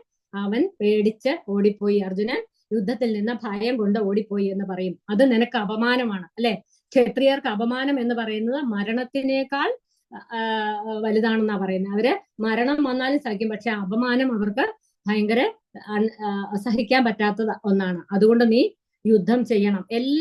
എല്ലാ ഈ പറയുന്ന ശ്ലോകങ്ങളെല്ലാം പറഞ്ഞ് അവസാനം ഭഗവാൻ പറയുന്നത് ഈ ഒരു ഭാഗമാണ്. അതുകൊണ്ട് നീ യുദ്ധം ചെയ്യണം എന്ന് പറയുന്നത്. പിന്നെയും ഭഗവാൻ പറയുന്നു, നിനക്ക് യോജിച്ചത് ഒന്നെങ്കിൽ നീ യുദ്ധം ചെയ്യുക, ഒന്നെങ്കിൽ യുദ്ധം ചെയ്ത് നീ ജയിക്കുക, അല്ലെങ്കിൽ നീ യുദ്ധം ചെയ്ത് മരിക്കുക. അതായത് യുദ്ധത്തിൽ ജയമോ പരാജയമോ എന്ന് നോക്കണ്ട, നിനക്ക് ചെയ്യാനുള്ള 2 കാര്യമുള്ളൂ. ഒന്നെങ്കിൽ യുദ്ധം ചെയ്ത് സാമ്രാജ്യം ഭരിക്കുക, അല്ലെങ്കിൽ യുദ്ധത്തിൽ കൊല്ലപ്പെട്ട് നീ സ്വർഗത്തിൽ പോവുക. അതാ പറഞ്ഞ ഹതോ വ പ്രാപ്സസി സ്വർഗം ജിത്വാ വാ പോഷ്യസേ മഹീം എന്നാ പറയുന്നത്. അതായത് ഒന്നെങ്കിൽ നീ ജയിച്ച് നിനക്ക് സാമ്രാജ്യം കിട്ടട്ടെ, അതല്ലെങ്കിൽ നീ മരിച്ച് നിനക്ക് സ്വർഗം കിട്ടട്ടെ. രണ്ടായാലും നിനക്ക് ആസ്വദിക്കാം. 2 കാര്യങ്ങൾ വന്നാലും നിനക്ക് തീർച്ചയായിട്ടും ആസ്വദിക്കാം എന്നാണ് ഇവിടെ ഭഗവാൻ പറയുന്നത്. പിന്നെ പറയുന്നത്, ഇപ്പൊ സുഖം ദുഃഖം ഏത് വന്നാലും നമ്മൾ ഒരേപോലെ കാണും. സുഖ ദുഃഖേ സമീകൃത്വ ലാഭോ ജയോ തതോ യുദ്ധായി യുദ്ധസ്യ നൈവം പാപം അവാപ്സസി എന്നാ പറയുന്നത്. നൈവം പാപം അവാപ്സസി എന്ന് പറഞ്ഞാൽ എന്താണ്? നിനക്ക് പാപം വരികയില്ല. യുദ്ധത്തിന് വേണ്ടി നീ യുദ്ധം ചെയ്യണം. യുദ്ധത്തിന് വേണ്ടി യുദ്ധം ചെയ്യുക എന്ന് പറഞ്ഞാൽ എന്താ അർത്ഥം? യുദ്ധം ചെയ്യാൻ ആരാ പറയുന്നത്? ഭഗവാനാ പറയുന്നത്. അപ്പൊ ഭഗവാന് വേണ്ടി യുദ്ധം ചെയ്താൽ തീർച്ചയായിട്ടും നിനക്ക് എന്താണ്? നീ ചെയ്യുന്നത് അത് ഒരിക്കലും ഒരു പാപമല്ല. അതായത് ഭഗവാൻ ആഗ്രഹിക്കുന്ന കാര്യങ്ങൾ നമ്മൾ ചെയ്തു കഴിഞ്ഞാൽ അതിന് പാപം വരുന്നില്ല, അതിന് ഫലങ്ങളില്ല, ആ പാപഫലം ഇല്ലാതാകുന്നു. അതായത് ഫലം ആഗ്രഹിക്കാതെ നമ്മൾ പ്രവൃത്തി ചെയ്യുക. അങ്ങനെ ചെയ്തു കഴിഞ്ഞാൽ നമുക്ക് വലിയ വലിയ ഭയങ്ങളിൽ നിന്ന് വരെ നമുക്ക് രക്ഷ നേടാം എന്നാ പറയുന്നത്. അതാണ് നൈവം പാവം അവാപ്സസി എന്ന് പറയുന്നത്. ആ ഒരു ശ്ലോകത്തിൽ പറയുന്നുണ്ട്, നേഹാ വിക്രമനാശോസ്തി പ്രത്യവായോ ന വിദ്യതേ സ്വല്പമപ്യസ്യ ധർമ്മസ്യ ത്രായതേ മഹതോ ഭയാ. അതായത് ഫലം ആഗ്രഹിക്കാതെ നമ്മൾ ചെയ്യുന്ന ചെറിയ പ്രവൃത്തി ആണെങ്കിൽ പോലും നമ്മളെ അത് വലിയ വലിയ ഭയങ്ങളിൽ നിന്ന് വരെ രക്ഷപ്പെടുത്തും. വലിയ വലിയ ഭയം എന്ന് പറഞ്ഞാൽ എന്താ? ഏറ്റവും വലിയ ഭയം എന്ന് പറഞ്ഞാൽ എന്താണ്? മരണം എന്നുള്ളതാണ് ഏറ്റവും വലിയ ഭയം, അല്ലെ? അതിൽ നിന്ന് വരെ നമ്മളെ രക്ഷപ്പെടുത്തും എന്നാ പറയുന്നത്. അതായത് ഭഗവാന് വേണ്ടി കാര്യങ്ങൾ ഏകാഗ്രത ബുദ്ധിയോടെ നമ്മൾ കാര്യങ്ങൾ ചെയ്താൽ നമുക്ക് തീർച്ചയായിട്ടും വിജയം വരിക്കാൻ സാധിക്കും എന്ന് പറയുന്നത്. അതൊന്നും മാത്രമേ നമുക്ക് വിജയം തരികയുള്ളൂ. അതായത് വേദങ്ങളിലൊക്കെ പറഞ്ഞിരിക്കുന്ന കാര്യങ്ങൾ, അതായത് പുഷ്പിതങ്ങളായ വാക്യങ്ങളാണ് ഇവിടെ ഭഗവാൻ പറഞ്ഞിരിക്കുന്നത്. പുഷ്പിതങ്ങളായ വാക്യങ്ങൾ എന്ന് പറഞ്ഞ അർത്ഥം പുഷ്പം ഭയങ്കര സന്തോഷം തരുന്ന, അല്ലെ? അതായത് വേദങ്ങളിൽ പറഞ്ഞിരിക്കുന്നത് കർമ്മകാണ്ഡിക് ആക്ടിവിറ്റീസ്. അതായത് ഒരു കർമ്മം ചെയ്താൽ അതിന് നിനക്ക് ഇന്ന ഫലം കിട്ടും, അല്ലെങ്കിൽ ഇന്ന ഫലം വേണമെങ്കിൽ ഇന്ന കർമ്മം ചെയ്യുക എന്ന് പറയുന്നതാണ് വേദങ്ങളിലെ കാര്യങ്ങളെല്ലാം. അങ്ങനെ വേദങ്ങളിലെ കാര്യങ്ങളല്ല നമ്മൾ ചെയ്യേണ്ടത്. പിന്നെ എന്താണ് നമ്മൾ ചെയ്യേണ്ടത്? കർമ്മഫലം ആഗ്രഹിക്കാതെ നമ്മൾ കർമ്മം ചെയ്യണം. അങ്ങനെ കർമ്മങ്ങൾ ചെയ്താൽ മാത്രമേ നമുക്ക് നേഹാവിക്രമനാശോസ്തി പ്രത്യവായോ ന വിദ്യതേ സ്വല്പമഭ്യസ്യ ധർമ്മസ്യ ത്രായതേ മഹതോ ഭയാത് എന്ന് പറയുന്ന കാര്യം ചെയ്യാൻ പറ്റുകയുള്ളൂ. അപ്പൊ അല്ലെങ്കിൽ നമ്മൾ എന്ത് ചെയ്യും? ഈ വേദങ്ങളിൽ പറഞ്ഞിരിക്കുന്ന കർമ്മകാണ്ഡിക് ആക്ടിവിറ്റീസ് ചെയ്തു കഴിഞ്ഞാൽ, അല്ലെങ്കിൽ കർമ്മകാണ്ഡയിൽ പറഞ്ഞിരിക്കുന്ന കർമ്മങ്ങളെല്ലാം ചെയ്തു കഴിഞ്ഞാൽ നമ്മൾ വീണ്ടും വീണ്ടും ഈ ഭൗതിക ലോകത്തിൽ തളച്ചിടപ്പെടും. അതായത് ജന്മമൃത്യു ജരാ വ്യാധി എന്ന് പറയുന്ന സൈക്കിളിൽ ഇങ്ങനെ നമ്മൾ വീണ്ടും വീണ്ടും കറങ്ങിക്കൊണ്ടിരിക്കുക. എന്താണ്? ഒരു കാര്യം നമുക്ക് ഒരു കർമ്മം ചെയ്തു, അതിന്റെ ഫലം നമുക്ക് കിട്ടി, അപ്പൊ അത് നമുക്ക് കുറച്ചുനാൾ അത് ആസ്വദിച്ചു, വീണ്ടും അടുത്ത കർമ്മം ചെയ്യാൻ തോന്നും, അങ്ങനെ വീണ്ടും വീണ്ടും കർമ്മം ചെയ്യാൻ തോന്നും. അതാണ് ദോഹൈശ്വര്യ പ്രസക്താനം തയാപകൃത ചേതസാം വ്യവസായാത്മിക ബുദ്ധി സമാധൗന വിധീയതേ എന്ന് പറയുന്നത്. അതായത് ഭോഗത്തിലും ഐശ്വര്യത്തിലും ഇങ്ങനെ മുഴുകി ജീവിക്കുന്നവർക്ക്, അവർക്ക് അതായത് വ്യവസായാത്മിക ബുദ്ധി എന്ന് പറഞ്ഞാൽ കൃഷ്ണാബോധമുള്ള ബുദ്ധി, അല്ലെങ്കിൽ 1 പോയിന്റഡ് അറ്റൻഷൻ. അവർക്ക് ഒരിക്കലും ഈ 1 പോയിന്റഡ് അറ്റൻഷൻ ഉണ്ടാവുകയില്ല. അതുകൊണ്ട് തന്നെ അവർക്ക് എന്ത് കിട്ടില്ല? സമാധൗ ന വിധീയതേ. അവർ ഈ ഭൗതിക ലോകത്തിൽ വീണ്ടും വീണ്ടും കെട്ടിയിടപ്പെടുന്നു, അല്ലെ തളച്ചിടപ്പെടുന്നു. അപ്പൊ വേദത്തിൽ കൂടുതലും പറഞ്ഞിരിക്കുന്ന എന്താണ്? വേദങ്ങളിൽ കൂടുതലും പറഞ്ഞിരിക്കുന്ന ഈ 3 ഗുണങ്ങളെ കുറിച്ചുള്ള കാര്യങ്ങളാണ് പറയുന്നത്. 3 ഗുണങ്ങളെ ആസ്പദമാക്കിക്കൊണ്ടുള്ള കാര്യങ്ങളാണ്. 3 ഗുണങ്ങൾ എന്ന് പറഞ്ഞാൽ ഏതൊക്കെയാണ്? സത്വ, രജ, തമോ ഗുണങ്ങൾ. ഈ 3 ഗുണങ്ങളെ ആസ്പദമാക്കിയാണ് വേദത്തിലെല്ലാം പറഞ്ഞിരിക്കുന്നത്. അപ്പൊ അർജുനനോട് ഭഗവാൻ പറയാ ചെയ്യുന്നത്, നീ ഈ 3 ഗുണങ്ങൾക്കും പുറമേ വരണം, ഈ പുറത്തേക്ക് വരണം, ഈ 3 ഗുണങ്ങളിൽ നിന്ന് പുറത്ത് വരണം. എന്നിട്ട് നീ എന്ത് ചെയ്യണം? സ്വധർമ്മം അനുഷ്ഠിക്കണം. അതാണ് പറയുന്നത്, കർമ്മണ്യേവാധികാരസ്തേ മാ ഫലേഷു കഥാചന മാ കർമ്മ ഹേതുർഭൂർ മാതേ സംഗോസ്ത്വ കർമ്മണി എന്ന് പറയുന്നത്. അതായത് കർമ്മത്തിൽ നിനക്ക് ഒരു അവകാശവും ഇല്ല, കർമ്മഫലത്തിൽ അത്രയും കൂടി അവകാശമില്ല. കർമ്മത്തിന്റെ ഹേതു നീയാണെന്നും വിചാരിക്കരുത്. എല്ലാം മാ എന്ന് പറഞ്ഞാൽ ഇല്ല, അരുത് എന്നാണ് പറയുന്നത്. ഇതൊന്നും നീ ചെയ്യരുത്. കർമ്മം നീ ചെയ്താൽ മാത്രം മതി. അതിന്റെ ഫലം നീ ആഗ്രഹിക്കരുത്. ഫലം ഉണ്ടാകുന്ന ആ ഹേതു നീയാണെന്ന് നീ ചിന്തിക്കരുത്. ഇതൊന്നും നീ ചിന്തിക്കരുത്. നീ നിന്റെ സ്വധർമ്മം അനുഷ്ഠിക്കുക, അത് മാത്രം ചെയ്താൽ മതി. വേറൊന്നിനും നിനക്ക് അവകാശമില്ല എന്ന് പറയുക ചെയ്യുന്നത്. അപ്പൊ നമ്മളാണെങ്കിലും എങ്ങനെയാണ്? ഫലങ്ങൾ ആഗ്രഹിച്ചാണ് ഫലം ചെയ്യുന്നത്, അല്ലെ? ഓരോ കർമ്മങ്ങളും ചെയ്യുന്നത്.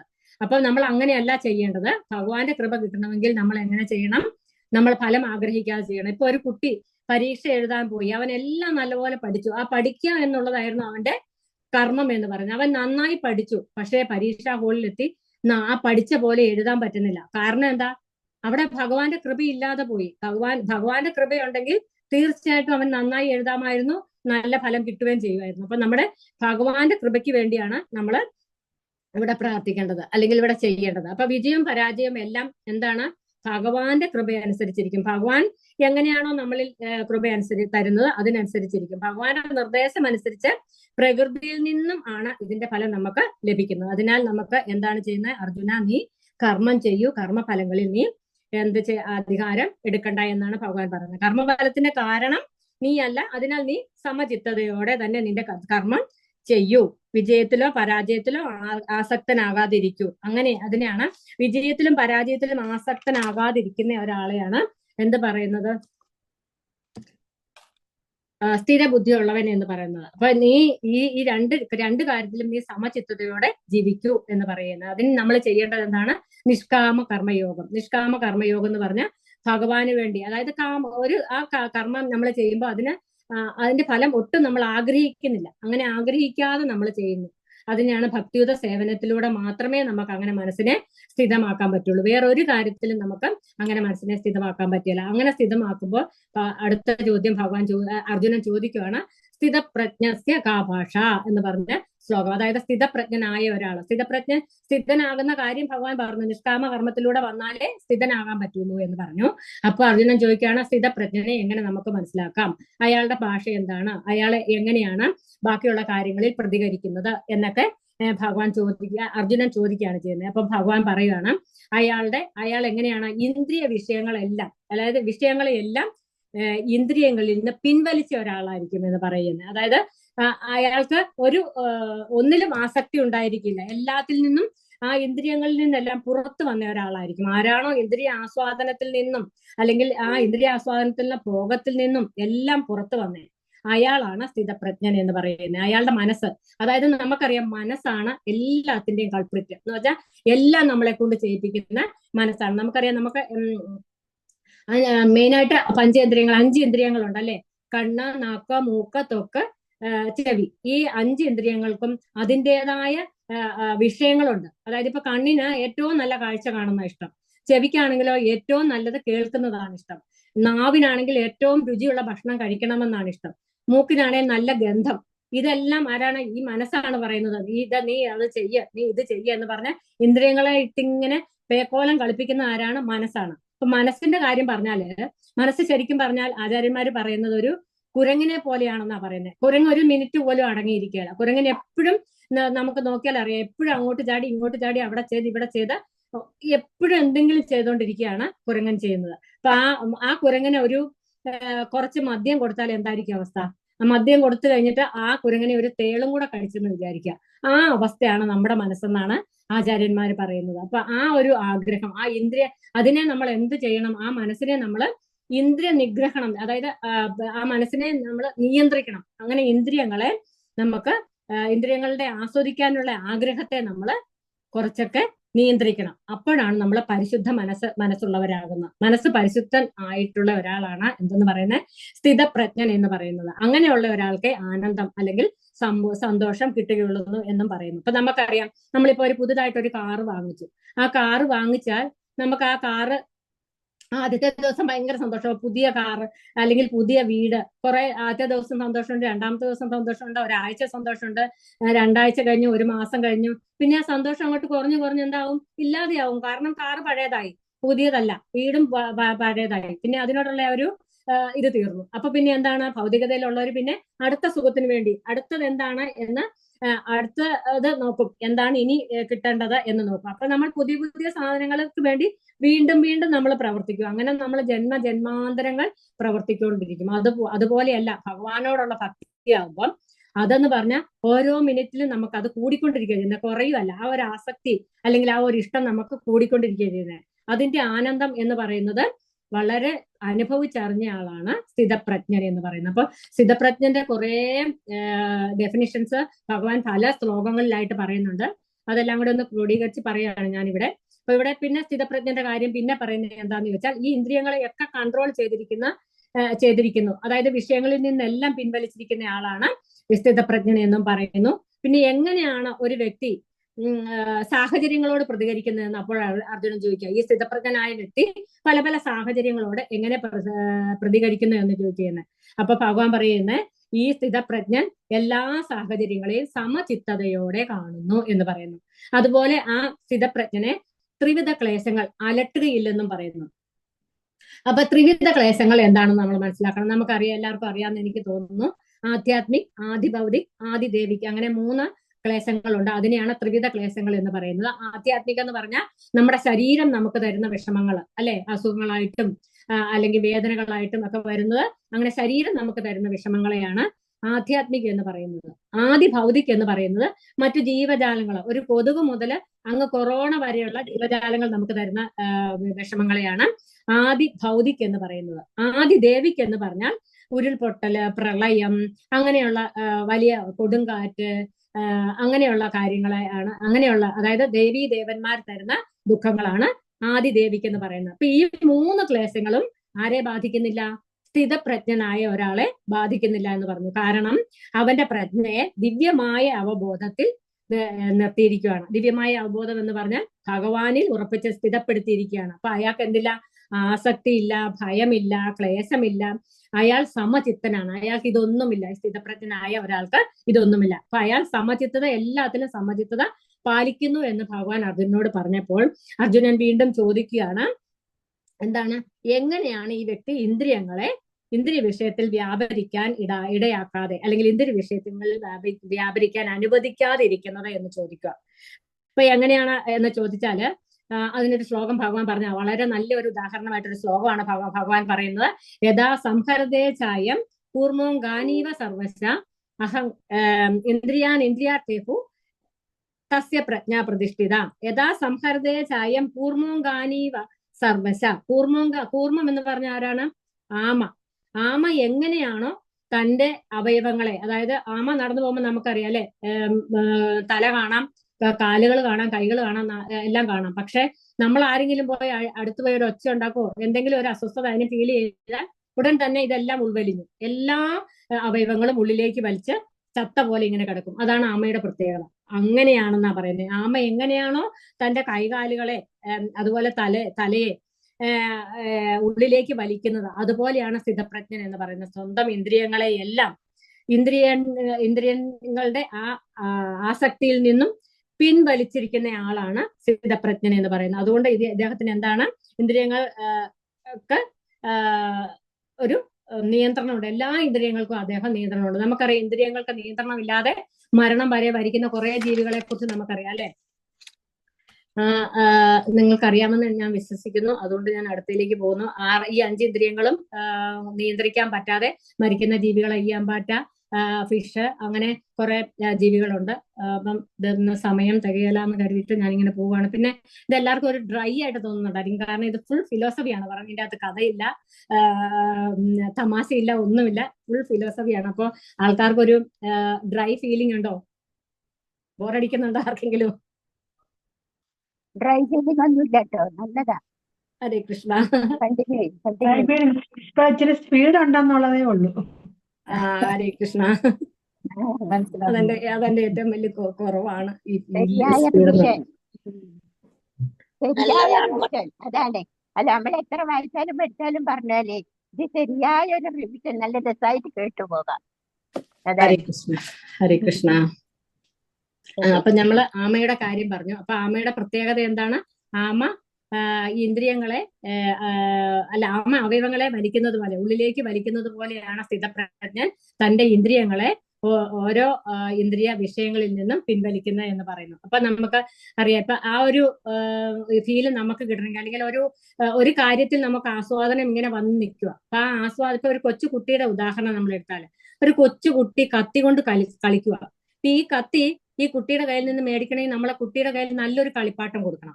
ഈ നല്ല കളിപ്പാട്ടം കുട്ടിക്ക് കൊടുത്തു കഴിയുമ്പോൾ കുട്ടി ഈ കത്തി ഉപേക്ഷിക്കും.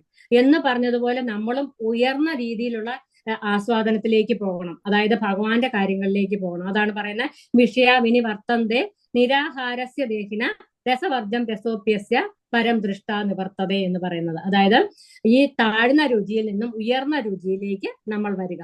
അതിലേക്ക് വരുമ്പോൾ, അല്ലെങ്കിൽ ഭഗവാന്റെ ചിന്തയിലേക്ക് വരുമ്പോൾ, നമുക്ക് എപ്പോഴും ഭഗവാനിൽ നമ്മൾ എങ്ങനെയാകണം? മത്പര ആകുക എന്നാ പറയുന്നത്. ഭഗവാൻ പറയുന്നതാണ് മത്പര എന്ന് പറയുന്നത്. അതായത് താനി സർവാണി സംയമ്യ യുക്ത ആസീത മത്പര വശേഹി യസ്യേന്ദ്രിയാണി തസ്യ പ്രജ്ഞ പ്രതിഷ്ഠിത.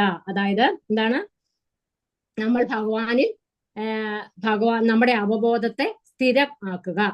അല്ലെങ്കിൽ ഭഗവാൻ തന്നെ പറയുകയാണ്, നിങ്ങളുടെ അവബോധത്തെ സ്ഥിരമാക്കിക്കൊണ്ട്, ഭഗവാനെ സ്ഥിരമാക്കിക്കൊണ്ട് നമ്മള് ജീവിക്കുമ്പോൾ, അല്ലെങ്കിൽ ഭക്തിയുത സേവനം, ഭഗവാനുമായിട്ട് ഭക്തിയിലൂടെ ബന്ധം സ്ഥാപിക്കുമ്പോൾ മാത്രമേ നമുക്ക് ഇന്ദ്രിയങ്ങളെ വശപ്പെടുത്താനാകൂ എന്ന് പറയുന്നത്. അതായത് നമുക്ക് ഭഗവാന്റെ ഭക്തിയുത സേവനം ചെയ്യുമ്പോൾ മറ്റു പല കാര്യങ്ങളിൽ നിന്നും ഉള്ള ഇന്ദ്രിയ നിയന്ത്രണം താനേ കൈവരും എന്നാണ് ഭഗവാൻ ഇവിടെ ഈ ശ്ലോകത്തിലൂടെ പറയുന്നത്. അപ്പൊ ഇന്ദ്രിയങ്ങളും മനസ്സും നിയന്ത്രണത്തിൽ വന്നു കഴിഞ്ഞാൽ പിന്നെ എന്താണ് ഭഗവാൻ പറയുന്നത്? പിന്നെ നമ്മൾ എന്താ ചെയ്യുന്നത്? ധ്യായതോ വിഷയാൻ പുംസ സംഘസ്തേഷു ഉപജായതേ സംഘാത് സഞ്ജായതേ കാമ ക്രോധോഭിജായതേ ക്രോധാത് ഭവതി സമ്മോഹ സ്മൃതി വിഭ്രമ സ്മൃതി ഭ്രംശാത് ബുദ്ധിനാശാത് പ്രണശ്യതി. അതായത് ഇത് ഒന്നും കിട്ടാത്ത ആൾക്കാർക്ക് വരുന്ന കാര്യമാണ്. ഇതൊന്നും നമുക്ക് നിയന്ത്രണത്തിന് കിട്ടിയില്ല. വിഷയങ്ങളിൽ നമ്മൾ എപ്പോഴും ഇങ്ങനെ ആസക്തി കൊണ്ടിരിക്കുന്ന ഒരാളാണ് എന്നുണ്ടെങ്കിൽ നമുക്ക് എന്ത് വരും? കാമം എന്ന് പറഞ്ഞാൽ അത്യധികമായ ആഗ്രഹം, അതിനെയാണ് കാമം എന്ന് പറയുന്നത്. ഏതെങ്കിലും ഒരു സാധനത്തിനോട് അത്യധികമായ ആഗ്രഹം ഉണ്ടാകുമ്പോഴാണ് അതിനെയാണ് കാമം എന്ന് പറയുന്നത്. ഇപ്പൊ കാമം കൂടിക്കഴിഞ്ഞാൽ എന്ത് വരും എന്നാ പറയുന്നത് ഭഗവാൻ ഇവിടെ? കാമ ക്രോധോഭിജായതേ, ക്രോധം ഉണ്ടാകുന്നു. ക്രോധം എന്ന് പറഞ്ഞാൽ ദേഷ്യം, അല്ലെ? കാമം പൂർത്തീകരിക്കാനാകാത്ത ഒരു അവസ്ഥ വരുമ്പോൾ അതിൽ നമുക്ക് ദേഷ്യം വരും. കാമം പൂർത്തീകരിക്കാനാകാത്ത അവസ്ഥ വരുമ്പോൾ അതിൽ നമുക്ക് ദേഷ്യം വരുന്നു, ക്രോധം വരുന്നു. ക്രോധം വന്നാൽ എന്താ സംഭവിക്കുന്നത്? ഈ ക്രോധാ ഭവതി സമ്മോഹ, ക്രോധം വന്നു കഴിഞ്ഞാൽ പിന്നെ സമ്മോഹം, അതായത് എന്താ ചെയ്യണ്ടേന്ന് അറിയത്തില്ലാത്ത ഒരവസ്ഥ, ഒരു ഭ്രാന്ത് പിടിച്ച പോലത്തെ ഒരു അവസ്ഥ വരുന്നു. ക്രോധാ ഭവതി സമ്മോഹ സ്മൃതി വിഭ്രമ, സമൂഹത്തിൽ നിന്ന് എന്തുണ്ടാകുന്നു? സ്മൃതി വിഭ്രമം എന്ന് പറഞ്ഞാൽ ഓർമ്മപ്പിഴയുണ്ടാകുന്നു. സ്മൃതി ഭ്രംശാത് ബുദ്ധിനാശോ, ഈ സ്മൃതി നശിച്ചാൽ പിന്നെ എന്താ സംഭവിക്കുന്നത്? ബുദ്ധി നശിക്കുന്നു. ബുദ്ധി നാശാത് പ്രണശ്യതി, ബുദ്ധി നശിച്ചു കഴിഞ്ഞാൽ എല്ലാം നശിക്കുന്നു. അതായത് ധ്യായതോ വിഷയാൻ പുംസ എന്ന് പറഞ്ഞാൽ എന്താ അർത്ഥം? അർജുന, വിഷയങ്ങളിൽ നിന്ന്, ഇന്ദ്രിയ വിഷയങ്ങളിൽ ആസക്തനാകുന്നത് ഉപേക്ഷിക്കുക. പിന്നെ എന്താ ചെയ്യുന്നത്? സഞ്ചായതേ കാമ. സംഘം എന്ന് പറഞ്ഞാല് ഇവിടെ ഉദ്ദേശിക്കുന്നത് ദുസ്സംഗമാണ്. വെറും സംഘം എന്ന് പറഞ്ഞാൽ സത്സംഗമാണ്. ഇവിടെ ദുസ്സംഗത്തിൽ നിന്നും നീ പോയി ചേരുന്നു. അപ്പൊ അങ്ങനെ പോയി ചേരുമ്പോ എന്താകുന്നു? കാമം ഉണ്ടാകുന്നു. അപ്പൊ കാമം ഉണ്ടാകിയാൽ എന്താണ്? എല്ലാ ഭൗതിക വസ്തുക്കളോടുമുള്ള ആസക്തിയാണ് ഈ കാമം എന്ന് പറയുന്നത്. ഈ കാമം സാധിക്കാതെ വരുമ്പോൾ, അതായത് കാമം പൂർത്തീകരിക്കാനാകാതെ വരുമ്പോൾ അവിടെ എന്ത് വരുന്നു? ക്രോധം വരുന്നു. ക്രോധത്തിൽ നിന്ന് പിന്നെ സമ്മോഹം വരുന്നു. സമ്മോഹത്തിൽ നിന്ന് സ്മൃതി വരുന്നു, അല്ലാതെ ഓർമ്മപ്പിശക് വരുന്നു. ഓർമ്മപ്പിശകിൽ നിന്ന് ബുദ്ധിനാശം സംഭവിക്കുന്നു. ബുദ്ധിനാശം സംഭവിച്ചു കഴിഞ്ഞാൽ എല്ലാ നാശങ്ങൾക്കും കാരണമാകുന്നു. അപ്പൊ ഇതിനെല്ലാം കാരണം, ഇതിന്റെയൊക്കെ ഉദ്ഭവ സ്ഥാനം എന്ന് പറയുന്നത് ഏതാണ്? കാമം, അല്ലെങ്കിൽ വിഷയങ്ങളോടുള്ള ആസക്തി മാത്രമാണ് ഇതിന്റെയൊക്കെ കാമം എന്ന് പറയുന്നത്. അപ്പൊ ഏതൊരു വിഷയത്തിൽ ആസക്തനാകുന്നോ അവന് സംഭവിക്കാൻ പോകുന്നതാണ് ഇത്. അപ്പൊ ഈ ആസക്തി നമ്മള് ഇല്ലാതെയാക്കിയാൽ, ഒരു വിഷയങ്ങളോടും ആസക്തി ഇല്ല എന്നുണ്ടെങ്കിൽ തീർച്ചയായിട്ടും നമുക്ക് എന്താണ്? പ്രസാദം അധിഗച്ഛതി, നമുക്ക് ഭഗവാന്റെ പ്രസാദം കിട്ടുന്നു എന്നാ പറയുന്നത്. അതായത് രാഗദ്വേഷ വിമുക്തൈസ്തു വിഷയാൻ ഇന്ദ്രിയശ്ചരൻ ആത്മവൈശ്യർ വിധേയാത്മ പ്രസാദം അധിഗച്ഛതി. അതായത് രാഗദ്വേഷങ്ങളിൽ നിന്ന് ഇന്ദ്രിയങ്ങളെ നിയന്ത്രിക്കുന്ന ഒരു വ്യക്തിക്ക് ഭഗവാന്റെ പൂർണ്ണമായ പ്രസാദം കിട്ടുന്നു എന്നാ പറയുന്നത്. അപ്പൊ അങ്ങനെ സംതൃപ്തനായ വ്യക്തിക്ക് ബുദ്ധി എങ്ങനെയാകുന്നു? സ്ഥിരബുദ്ധിയാകുന്നു. അതായത് അയാൾ സ്ഥിരബുദ്ധി ഉള്ളവനാകുന്നു എന്ന് പറയുന്നു. അപ്പൊ അങ്ങനെ ഉള്ള വ്യക്തിയെ ആഗ്രഹങ്ങളുടെ കുത്തൊഴുക്കിൽ അങ്ങനെയുള്ള വ്യക്തി പെടുന്നില്ല. നമുക്കറിയാം ആഗ്രഹങ്ങളുടെ കുത്തൊഴുക്ക് എന്ന് പറയുമ്പോൾ ഒരു നദികളെല്ലാം അല്ലെങ്കിൽ പുഴകളെല്ലാം പോയി സമുദ്രത്തിൽ ചേരുകയാണ് ചെയ്യുന്നത്. ഒരുപാട് കുത്തി ഒഴുകി ഓരോ സമയത്തും, അതായത് ഒഴുകിക്കൊണ്ടേ ഇരിക്കുമായിരുന്നു. എന്നാലും പുഴ ഇങ്ങനെ ആ സമുദ്രത്തിൽ ലയിച്ചു ചേർന്നിട്ട് അവിടെ ഇങ്ങനെ നിൽക്കുകയല്ല ചെയ്യുന്നത്. പുഴ വീണ്ടും ഒഴുകി ചേർന്നുകൊണ്ടിരിക്കുക ചെയ്യുന്നത്. അല്ലാതെ ആദ്യം പോയി ചേർന്നിട്ട് പിന്നെ അനങ്ങാതിരിക്കുകയല്ല ചെയ്യുന്നത്. ഫുള്ളിങ്ങനെ ഒഴുകി കൊണ്ടേ ചേരുന്നത്. മഴക്കാലത്തൊക്കെ നിറയെ പുഴയെല്ലാം നിറഞ്ഞൊഴുകുന്നെന്ന് പറയുന്നത് കേൾക്കാം. പക്ഷെ ഒരിക്കലും സമുദ്രം നിറഞ്ഞൊഴുകുന്നില്ല, അല്ലെ? സമുദ്രം എങ്ങനെയാണ്? ആ ഒരു ലെവലിൽ എപ്പോഴും നിൽക്കുന്നത്. എത്ര പുഴകൾ എന്തോരം കൂടുതൽ വെള്ളം ഒഴുകി ചേർത്താലും സമുദ്രത്തിനൊരു മാറ്റവും ഉണ്ടാകുന്നില്ല. അതുപോലെ ആയിരിക്കണം നമ്മളെന്നാ പറയുന്നത്. അതായത് ആപൂര്യമാണം അതില പ്രതിഷ്ഠാം സമുദ്രാമപി പ്രപശ്യന്തി കാമായം പ്രപശ്യന്തി സർവേസ ശാന്തി ആപ്നോതി കാമകാമി എന്നാ പറയുന്നത്. അതായത് നമ്മളിലേക്ക് ഒഴുകി എത്തുന്ന ആഗ്രഹങ്ങൾ, ഇങ്ങനെ ഒരുപാട് ആഗ്രഹങ്ങളുടെ കുത്തൊഴുക്ക് തന്നെ നമ്മളിൽ ഉണ്ടാക്കാം. പക്ഷെ നമ്മൾ അതിന്റെ അകത്ത് പ്രക്ഷുബ്ധനാകാതിരിക്കുക, അല്ലെങ്കിൽ നമ്മൾ അതിനെ ആ ആഗ്രഹങ്ങളിൽ ഉലയാതിരിക്കുക. നമ്മൾ എങ്ങനെയായിരിക്കണം? ആ ആഗ്രഹങ്ങളെയെല്ലാം വർജിക്കണം, അല്ലെങ്കിൽ അതിനെ ഒന്നും സ്വീകരിക്കരുത്, അതിനെയെല്ലാം മാറ്റി നിർത്തണം. അങ്ങനെയുള്ള ഒരാൾക്കാണ് അങ്ങനെയുള്ള ഒരു മനുഷ്യനാണ് ശാന്തി ലഭിക്കുന്നത് എന്നാണ് പറയുന്നത്. അപ്പൊ ശാന്തി ലഭിക്കണമെങ്കിൽ എന്ത് വേണം? നമ്മള് ആഗ്രഹങ്ങളെ, ആസക്തികളെ ഒക്കെ ഇല്ലാതെയാക്കണം. ആ ആഗ്രഹങ്ങളും ആസക്തികളും എല്ലാം നമ്മൾ മാറ്റിവെക്കണം. അപ്പൊ സ്ഥിരബുദ്ധി വരണമെങ്കിൽ ആഗ്രഹങ്ങൾ, അതായത് ഏത് ആഗ്രഹത്തിനും ഏത് നാശത്തിനും ഉദ്ഭവ സ്ഥാനം എന്ന് പറയുന്ന ആഗ്രഹം, ആസക്തി അല്ലെങ്കിൽ കാമമാണ്. പിന്നെ ഈ കാമത്തിനെ നമ്മള് എന്താ പറയാ, ഒഴിച്ചു മാറ്റി നിർത്തണം. അതിനെ നമ്മൾ അടുപ്പിക്കുക ചെയ്യരുത്. അതായത് സമുദ്രത്തിലേക്ക് എത്ര പുഴ ഒഴുകി ചേർന്നാലും സമുദ്രത്തിന് ഒരു മാറ്റവും വരുന്നില്ല എന്ന് പറഞ്ഞാല് ആഗ്രഹങ്ങളുടെ കുത്തൊഴുക്കുകൾ നമുക്ക് വന്നാലും നമ്മൾ അതിനെയെല്ലാം പിടിച്ച് നിർത്തണം. അങ്ങനെയുള്ള ഒരാളാണ് സ്ഥിരബുദ്ധിയുള്ളവര്. അങ്ങനെയുള്ള ഒരാളിനെ തീർച്ചയായിട്ടും ഭഗവാന് ഇഷ്ടമാണെന്നാ പറയുന്നത്. ഭഗവാൻ പറയുന്നു ഭഗവാന്റെ പൂർണ്ണ പ്രസാദം അവർക്ക് കിട്ടുന്നു എന്ന് പറയുന്നു. അപ്പൊ നമ്മൾ എന്താ ചെയ്യേണ്ടത്? മനസ്സിലുള്ള ആഗ്രഹങ്ങളെ മാറ്റി നിർത്തിയാൽ നമുക്ക് സമാധാനം കിട്ടുന്നു. അപ്പൊ സമാധാനം കിട്ടിയാൽ എന്താണ്? ശാന്തി കിട്ടും, അല്ലെ? സമാധാനം ഉള്ളിടത്തെ ശാന്തി കിട്ടുകയുള്ളൂ. അതിനായി നമുക്ക് വേണ്ടത് എന്താണ്? ഭഗവാന്റെ കൃപയാണ്. അതൊക്കെ എങ്ങനെ കിട്ടും? ഭഗവാനോട് നമുക്ക് സ്നേഹം തോന്നുമ്പോൾ. ഭഗവാനോടുള്ള സ്നേഹം എന്ന് പറഞ്ഞാൽ എങ്ങനെയാണ് നമ്മൾ കാണിക്കുന്നത്? ഭഗവാനെ നമ്മൾ എങ്ങനെയാ സ്നേഹിക്കുന്നത്? ഭക്തി കൊണ്ടല്ലേ? ഭഗവാനോടുള്ള ഭക്തി, അതാണ് സ്നേഹം എന്ന് പറയുന്നത്. ഭക്തി എന്ന് പറഞ്ഞാൽ എന്താ നിർവചനം? ഭഗവാനോടുള്ള സ്നേഹം എന്ന് തന്നെയാണ് അതിന്റെ നിർവചനം. അതായത് എത്ര നമുക്ക് ഭക്തി കൂടുന്നോ അത്രയ്ക്കും നമുക്ക് ഭഗവാനോടുള്ള സ്നേഹം കൂടും. ഭഗവാനോടൊപ്പം നമുക്ക് ഒരാളോട് സ്നേഹം ഉണ്ടെന്ന് പറഞ്ഞു കഴിഞ്ഞാൽ നമ്മൾ അയാൾക്ക് വേണ്ടി പലതും ചെയ്യും, അല്ലെ? അതുപോലെ തന്നെയാ ഭഗവാനും പറയുന്നത്, എന്നെ നീ സ്നേഹിക്കൂ, എങ്ങനെയാണ് എനിക്ക് ഒന്നും വേണ്ട, ഒരു നിസ്സാര, അത് ആർക്കും ചെയ്യാം, അതുപോലെയുള്ള ചെറിയ കാര്യം ഭഗവാൻ പറയുന്നുള്ളൂ. പത്രം പുഷ്പം ഫലം തോയം യോമേ ഭക്തിയ പ്രയച്ചതി തദഹം ഭക്തി ഉപഹൃതം അസ്നാമി പ്രേതാത്മനഃ. അതായത് ഞാൻ എന്നെ സ്നേഹിക്കുന്നുണ്ട് എങ്കിൽ നീ എനിക്ക് ഇത്രയും മാത്രം ചെയ്യൂ. അത് എങ്ങനെ വേണം? ഭക്തിയോടുകൂടി ചെയ്യണം. പത്രവും, അതായത് ഒരു പൂവോ ഒരു ഇലയോ ഒരു പഴമോ എന്തെങ്കിലും നീ എനിക്ക് സ്നേഹത്തോടെ വെച്ച് തന്നാൽ ഞാൻ തീർച്ചയായിട്ടും സ്വീകരിക്കും എന്ന് ഭഗവാൻ 9-ാം അധ്യായത്തിൽ പറയുന്നുണ്ട്. അത് നമ്മളിവിടെ ആലോചിക്കണം. നമ്മൾ ഭഗവാനോടുള്ള സ്നേഹം എന്ന് പറയുന്നത്, ഒരാളോട് ഒരു സ്നേഹം ഉണ്ടെങ്കിൽ നമ്മൾ അയാൾക്ക് പലതും കൊടുക്കും, അല്ലെ? ആ സ്നേഹത്തിന്റെ പ്രതീകമായിട്ട് നമ്മൾ പല കാര്യങ്ങളും കൊടുക്കും. അതുപോലെ ഭഗവാനോട് സ്നേഹം കൂടുമ്പോൾ നമ്മൾക്ക് ഭഗവാനോടുള്ള സേവ ചെയ്യാനുള്ള മനസ്സ് വരും. ഭഗവാനെ സേവ ചെയ്യുമ്പോൾ നമുക്ക് ഭഗവാനോടുള്ള ഇഷ്ടം കൂടും. പിന്നെ ഭഗവാന്റെ ഇഷ്ടം കൂടണമെങ്കിൽ നമ്മൾ ചെയ്യേണ്ട ഒരു കാര്യം എന്ന് പറഞ്ഞാൽ ഭഗവാനെ കുറിച്ച് കൂടുതൽ കൂടുതൽ കൂടുതൽ കേൾക്കുക. അപ്പൊ കൂടുതൽ കേൾക്കും തോറും ഭഗവാനോടുള്ള സ്നേഹം നമുക്ക് വളരെ കൂടും. അപ്പൊ അങ്ങനെ സ്നേഹം കൂടിയ ഒരാളുണ്ട്, അറിയാവോ ആരാന്ന്? ഭഗവാന്റെ കാര്യം കേട്ട് കേട്ട് മാത്രം ഭഗവാനോട് ഭയങ്കര സ്നേഹമായി ഭഗവാനെ കല്യാണം കഴിച്ച ഒരാളുണ്ട്. ആരാണ്? രുക്മിണി ദേവി. രുക്മിണി ദേവി ഭഗവാനെ കണ്ടിട്ടില്ല. ഭഗവാൻ നല്ലതാണോ ചീത്തയാണോ നല്ല സ്വഭാവമാണോ ഒന്നും രുക്മിണി ദേവി കണ്ടിട്ടില്ല. ഭഗവാന്റെ കാര്യങ്ങൾ നാരദ മുനിയിൽ നിന്ന് കേട്ട് കേട്ട് ഭഗവാനെ അങ്ങോട്ട് ഭയങ്കര ഇഷ്ടമായി. ചെറുപ്പം മുതലുള്ള ഭഗവാന്റെ കഥകൾ കേട്ട് ഭഗവാനെ ഭയങ്കര ഇഷ്ടമായി. അങ്ങനെ ലോകത്തിലെ ആദ്യത്തെ പ്രേമലേഖനവും ആര് കൊടുത്തു? രുക്മിണി ദേവി കൊടുത്തു. എന്നിട്ട് അതിന്റെ അകത്ത് എന്താ രുക്മിണി ദേവി പറഞ്ഞതെന്നറിയാമോ? സുത്വാൻ ഗുണാൻ ഭുവന സുന്ദര എന്നാ പറഞ്ഞത്. ഭുവന സുന്ദരൻ സംബോധന ചെയ്തിരിക്കുന്ന ഭഗവാനെ ഭുവന സുന്ദര എന്ന്. അപ്പൊ ആ ഭഗവാനോടുള്ള സ്നേഹം എങ്ങനെയാണ് കൂടിയത് രുക്മിണി ദേവിക്ക്? ആ കഥകൾ കേട്ട് കേട്ട് കേട്ട്. അപ്പൊ നമ്മളും അതുപോലെ എത്ര കേൾക്കാൻ പറ്റുമോ അത്രയ്ക്കും കേൾക്കുക. പ്രഹ്ലാദ് മഹാരാജ് പറഞ്ഞില്ലേ, ശ്രവണം കീർത്തനം ആണ് ആദ്യത്തെ കാര്യം. എന്താണ് പറഞ്ഞത്? ശ്രവണം കീർത്തനം. അത് രണ്ടുമാണ് ഏറ്റവും പ്രധാനപ്പെട്ടത്. അപ്പൊ ശ്രവിക്കുക, കൂടുതൽ കൂടുതൽ ശ്രവിക്കുക. അതുപോലെ കീർത്തിക്കുക എന്ന് പറഞ്ഞു കഴിഞ്ഞാൽ നമ്മൾ എന്താ ചെയ്യേണ്ടത്?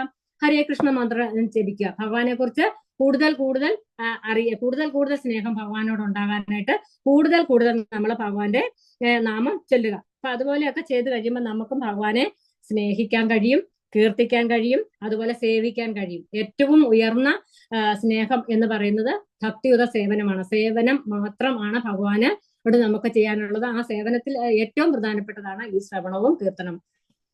ശ്രവണം കീർത്തനം. അപ്പൊ നമ്മള് കീർത്തിക്കുക. ഹരേ കൃഷ്ണ കൃഷ്ണ കൃഷ്ണ ഹരേ ഹരേ, ഹരേ രാമ രാമ രാമ ഹരേ ഹരേ. ഹരേ കൃഷ്ണ. കുറച്ച് സ്പീഡ് കൂടിയെന്ന് എനിക്കറിയാം. ഇപ്പൊ എന്താ ചെയ്യാൻ, അങ്ങനെ ആയിപ്പോയി. ഹരേ കൃഷ്ണ മാതാജി. മാതാജി ആ ഒരു 2-ാമത്തെ അധ്യായം എന്താണ് ഇത്ര സിമ്പിളായിട്ട് മാതാജി അത് കവർ ചെയ്തു ഞാൻ സ്വപ്നത്തിൽ പോലും വിചാരിച്ചിരുന്നില്ല. അപ്പം എന്താ പറയുന്നത്, 2-ാമത്തെ അധ്യായത്തിന്റെ ഒരു കാതൽ മാതാജി ഇപ്പൊ പറഞ്ഞു കഴിഞ്ഞു. ഇനി ആർക്കെങ്കിലും എന്തെങ്കിലും സംശയം ഉണ്ടെങ്കിൽ നമുക്ക് ചോദിക്കാം മാതാജിയോട്.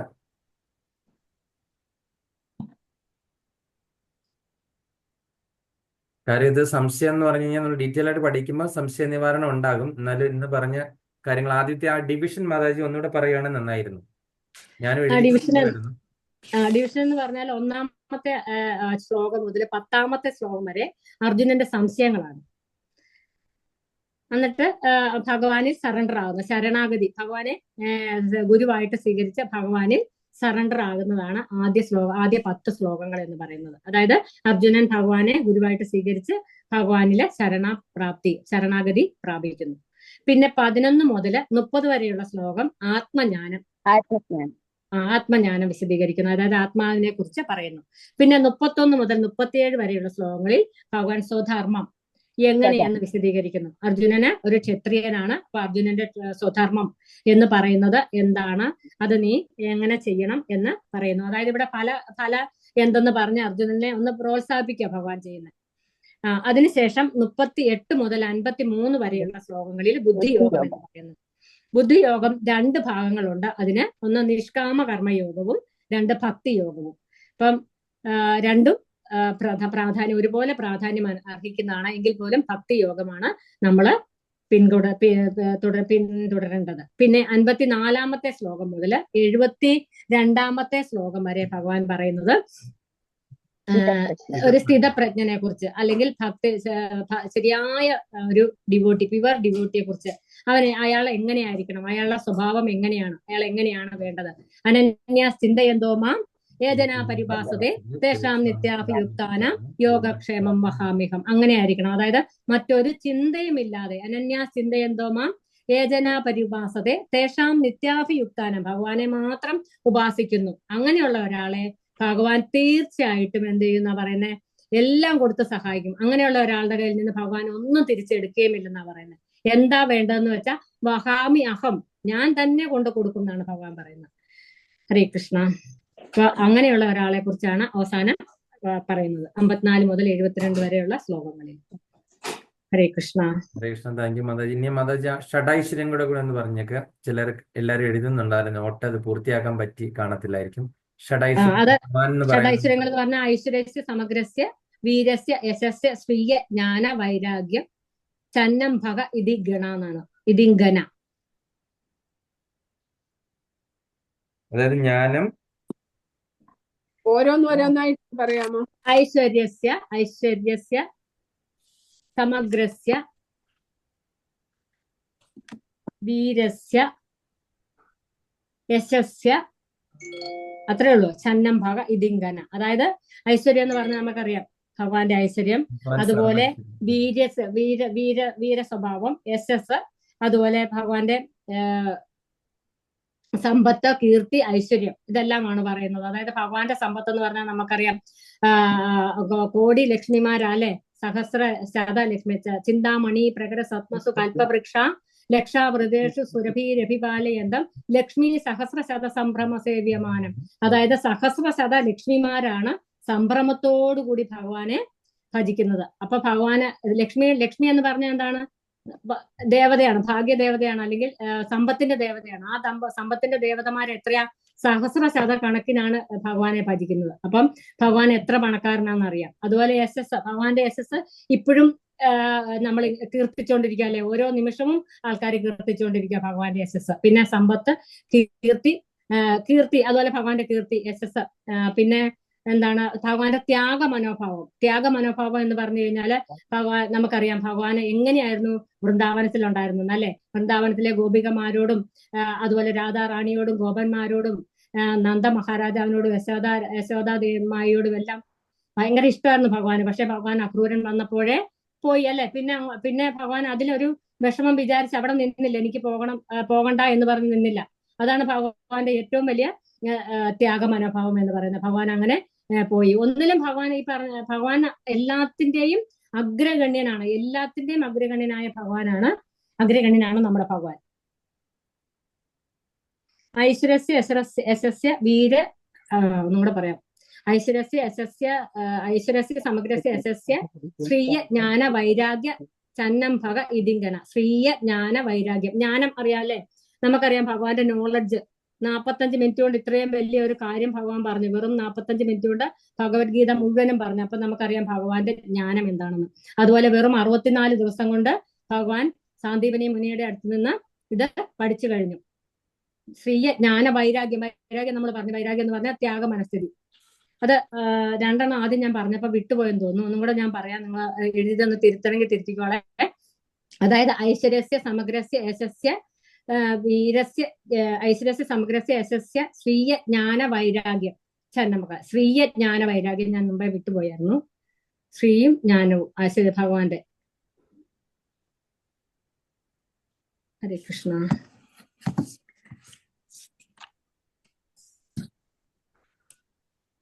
ആറെണ്ണം അല്ലേ മാതാജി? 4 സമഗ്രസ്യ എന്ന് പറഞ്ഞാൽ അതെല്ലാം ഫുൾ ആയിട്ടുണ്ടെന്നാ ജ്ഞാനം, ഐശ്വര്യം, വീര്യം, യശസ്, സമ്പത്ത്, കീർത്തി. അതാണോ? ഈ 6 എണ്ണമാണോ? 6 എണ്ണം ഉണ്ട് മാതാജി, 6 എണ്ണം ഉണ്ട്. ഷഡ് ഐശ്വര്യം എന്നാണ് പറയുന്നത്. അതെ, അപ്പൊ അത് ജ്ഞാനം, ഐശ്വര്യം, വീര്യം, യശസ്, സമ്പത്ത്, കീർത്തി. അതാ ഞാൻ എഴുതിയിരിക്കുന്ന 6 എണ്ണം. ശരിയാണോ മാതാജി? ഹരേ കൃഷ്ണ. ഞാനൊന്ന് പറഞ്ഞു നോക്കാം. പറഞ്ഞോളൂ. ജ്ഞാനം, ശക്തി, ബലം, ഐശ്വര്യം, വീര്യം, തേജസ്, ഇങ്ങനെയാണോ മാതാജി? സമ്പത്ത്, ശക്തി, യശസ്, സൗന്ദര്യം, ജ്ഞാനം, ത്യാഗം. ശക്തിയുണ്ട് പ്രഭു, ശക്തിയുണ്ട്. സമ്പത്ത്, ശക്തി, യശസ്, സൗന്ദര്യം, ജ്ഞാനം, ത്യാഗം. അത് വിശദീകരിച്ച് പറയണ്ടെന്ന് പറഞ്ഞുകൊണ്ട് ഞാൻ അങ്ങനെ അധികം കാര്യമായിട്ട് നോക്കിയില്ല. ഞാനൊരു ഉപരിപ്ലവമായിട്ട് പോവുകയായിരുന്നു ചെയ്തത്. ഉം. ഇത് രണ്ടാമത്തെ അധ്യായത്തിലെ രണ്ടാമത്തെ ശ്ലോകത്തില് പ്രഭുപാദിന്റെ പർപ്പോട്ടിൽ നല്ല വിശദമായിട്ട് കൊടുത്തിട്ടുണ്ട്. ആ ശ്ലോകം ഇല്ലെന്നേ ഉള്ളൂ, കാര്യങ്ങൾ പറഞ്ഞിട്ടുണ്ട്. സമ്പത്ത്, ശക്തി, യശസ്, സൗന്ദര്യം, ജ്ഞാനം, ത്യാഗം ആണ് പറഞ്ഞിരിക്കുന്നത്. ഉം. 6 എണ്ണം ഉണ്ട് മാതാജി, 6, 5 അല്ല 6 എണ്ണം ഉണ്ട്. ഷഡൈശ്വര്യങ്ങളല്ലേ? ഷഡൈശ്വര്യങ്ങൾ, അതെ മാതാജി. ഇത് പരാശര സംഹിതയല്ലേ മാതാജി? പരാശര സംഹിതയിലല്ലേ പരാശരമുനി ഇത് പറയുന്നത്? അതെ അതെ.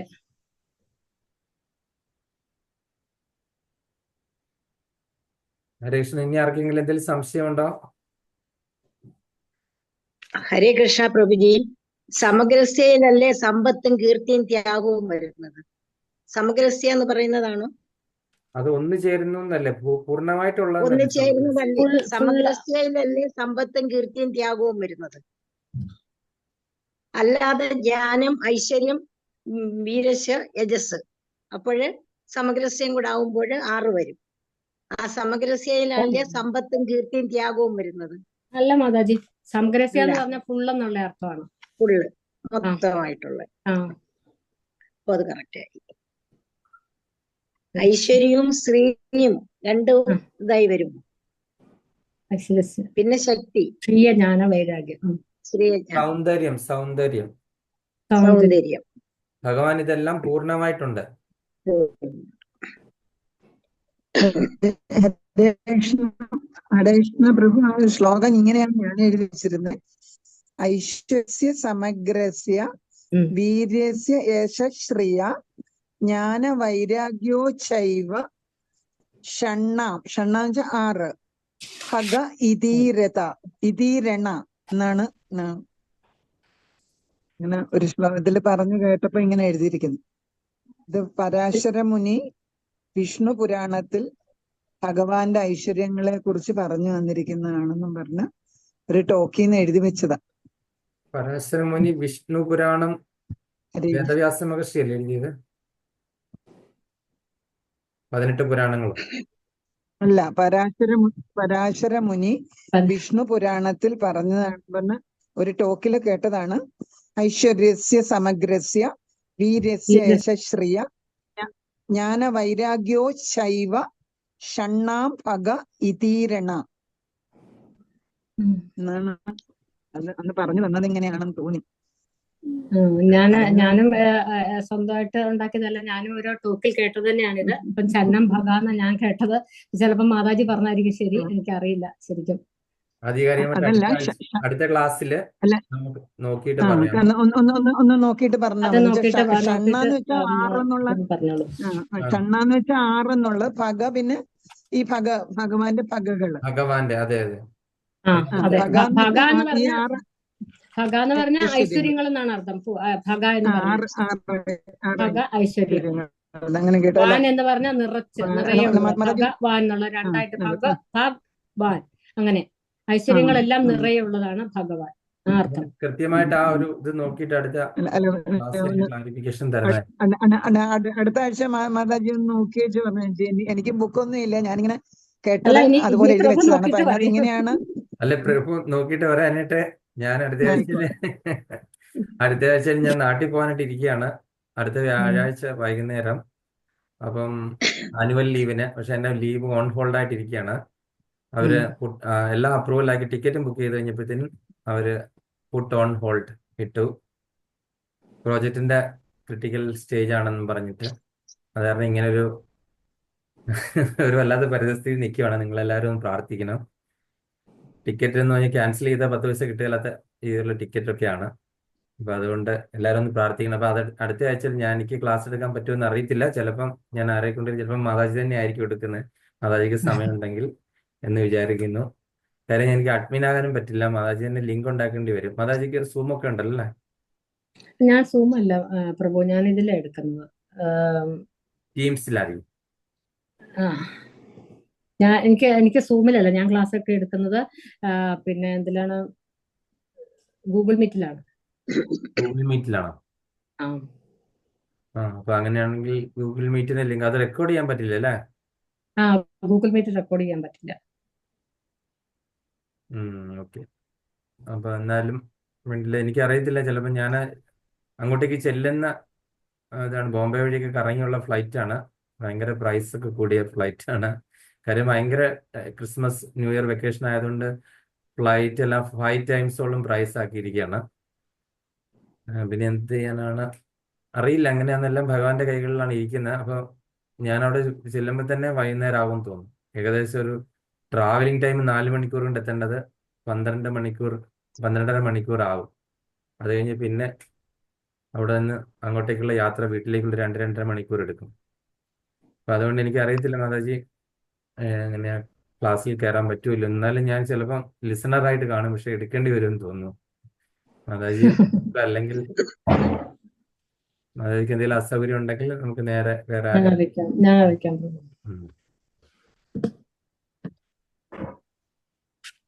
അപ്പൊ എന്തായാലും നമുക്ക് വേറെ സംശയങ്ങളൊന്നും ഇല്ലെങ്കിൽ നമുക്ക് എല്ലാവരും മനസ്സിലാക്കി എന്തെങ്കിലും ഓരോ പോയിന്റ്സ് ഡിസ്കസ് ചെയ്തിട്ട് നമുക്ക് ക്ലാസ് വൈൻഡ് അപ്പ് ചെയ്യാം.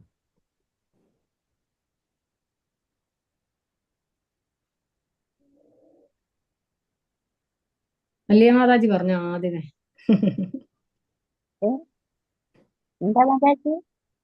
മാതാജി പറഞ്ഞോന്ന് പറയരുത്, പോയിന്റ് ആദ്യമേ. അതേ പ്രഭുവിനോട് പറഞ്ഞു. ഞാനെന്നാ ലീവ് ചെയ്തോട്ടെ പ്രഭു, കാരണം എനിക്ക് ഇപ്പം ഓഫ്ലൈൻ ക്ലാസ്സിൽ പോണം.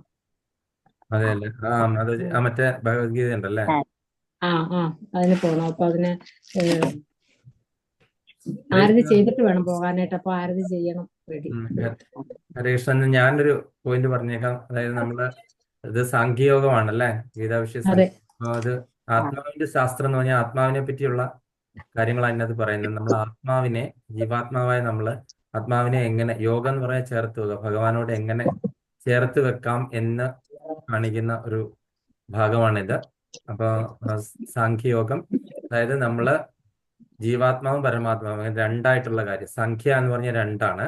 അപ്പൊ അങ്ങനെ ആ ഒരു സാഖ്യയോഗം, അതായത് സംഖ്യ, അതായത് നമ്മുടെ ഒന്നായ നിന്നേക രണ്ടെന്ന് കണ്ടളവിൽ ഉണ്ടായൊരിണ്ടൽബത മിണ്ടാവതല്ല മമ പണ്ടേ കണക്ക് വരുവാൻ എങ്കലിഹ നാരായണ എന്നവ. അതായത് കൃപാവലികൾ, അതായത് നമ്മൾ ഒന്നായ നിന്നെ, അതായത് നമ്മള് രണ്ടെന്ന് കണ്ടു അല്ലെ, നമ്മൾ ജീവാത്മാവും പരമാത്മാവും, നമ്മള് ശരിക്കും ഭഗവാന്റെ അംശമാണ് അല്ലെ. പണ്ടേ കണക്ക് വരുവാൻ നിൻ കൃപാവലികൾ. പണ്ടേ കണക്ക് വരുവാൻ എന്താണ്? മോക്ഷം അല്ലെ. നമ്മൾ ആ ഒരു മോക്ഷം, അത് ഭഗവാനുമായിട്ട് ചേരുന്ന ആ ഒരു അവസ്ഥ. പണ്ട് നമ്മൾ ഭഗവാന്റെ ആ ഒരു ശാശ്വത അംശമായിരുന്നു, ഭഗവാന്റെ ലോകത്തായിരുന്നു താമസിച്ചിരുന്നത്. അപ്പൊ നമ്മൾ അങ്ങോട്ടേക്ക് പോകാനുള്ള പ്രോസസ്സാണ്. അതിന്റെ ആദ്യപടി എന്നുള്ള നിലയിലുള്ള സംഭവങ്ങളാണ് നമ്മൾ ഇന്ന് കണ്ടത് ഈ ഓവർവ്യൂവിൽ കൂടി. ഹരേ കൃഷ്ണ. വലിയ മാതാജി പറഞ്ഞോളൂ, പെട്ടെന്ന് ഓരോ പോയിന്റ്. മാതാജിക്ക് ലീവ് ചെയ്യേണ്ടതാണ്. ഹരേ കൃഷ്ണ.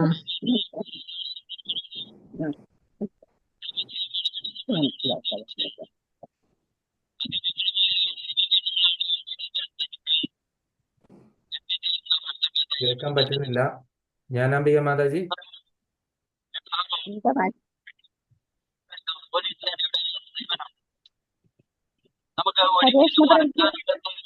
ഹരേ കൃഷ്ണ. മാതാജി പറയുന്ന കേൾക്കുന്നില്ല. മാതാജി പറയുന്നുണ്ടോ? എനിക്ക് മനസ്സിലായില്ല പറഞ്ഞത്. ഇവിടെ ശബ്ദം ഉണ്ടായി. പോയിന്റ് പറയാനാ പ്രഭു പറഞ്ഞു. പോയിന്റ്. അത് അർജുനനോട് പിന്നെ ഭഗവാൻ പറയുന്നുണ്ട്, തന്റെ കടമയെ പറ്റി ബോധിപ്പിക്കാൻ ചെയ്യുന്നത്. നിന്റെ കടമ യുദ്ധം ചെയ്യലാണ്. ഒരു ക്ഷത്രിയന്റെ കടമ എന്താ വെച്ചാൽ യുദ്ധം ചെയ്യലാണ്. ആ യുദ്ധം ചെയ്താല് ഒന്നുകിൽ മരണം ഉണ്ടാകും, അതല്ലെങ്കിൽ ജയം ഉണ്ടാകും. ജയിച്ചാൽ നിനക്ക് എന്തായാലും സമാധാന സുഖമായിട്ട് സാമ്രാജ്യം ഭരിക്കാം, അതല്ല മരിച്ചാൽ നിനക്ക് വീരസ്വർഗം പ്രാപിക്കാം. രണ്ടായാലും നീ യുദ്ധം ചെയ്യാൻ മരിക്കേണ്ട ഒരു കാര്യമില്ല. നീ നിന്റെ കടമ ധൈര്യപൂർവ്വം ചെയ്യുന്നു ഭഗവാൻ അർജുനെ ഉദ്ബോധിപ്പിക്കുന്നു. Thank you Mataji. ഹരേ കൃഷ്ണ. ഹരേ കൃഷ്ണ. ജ്ഞാനാംബിക മാതാജി.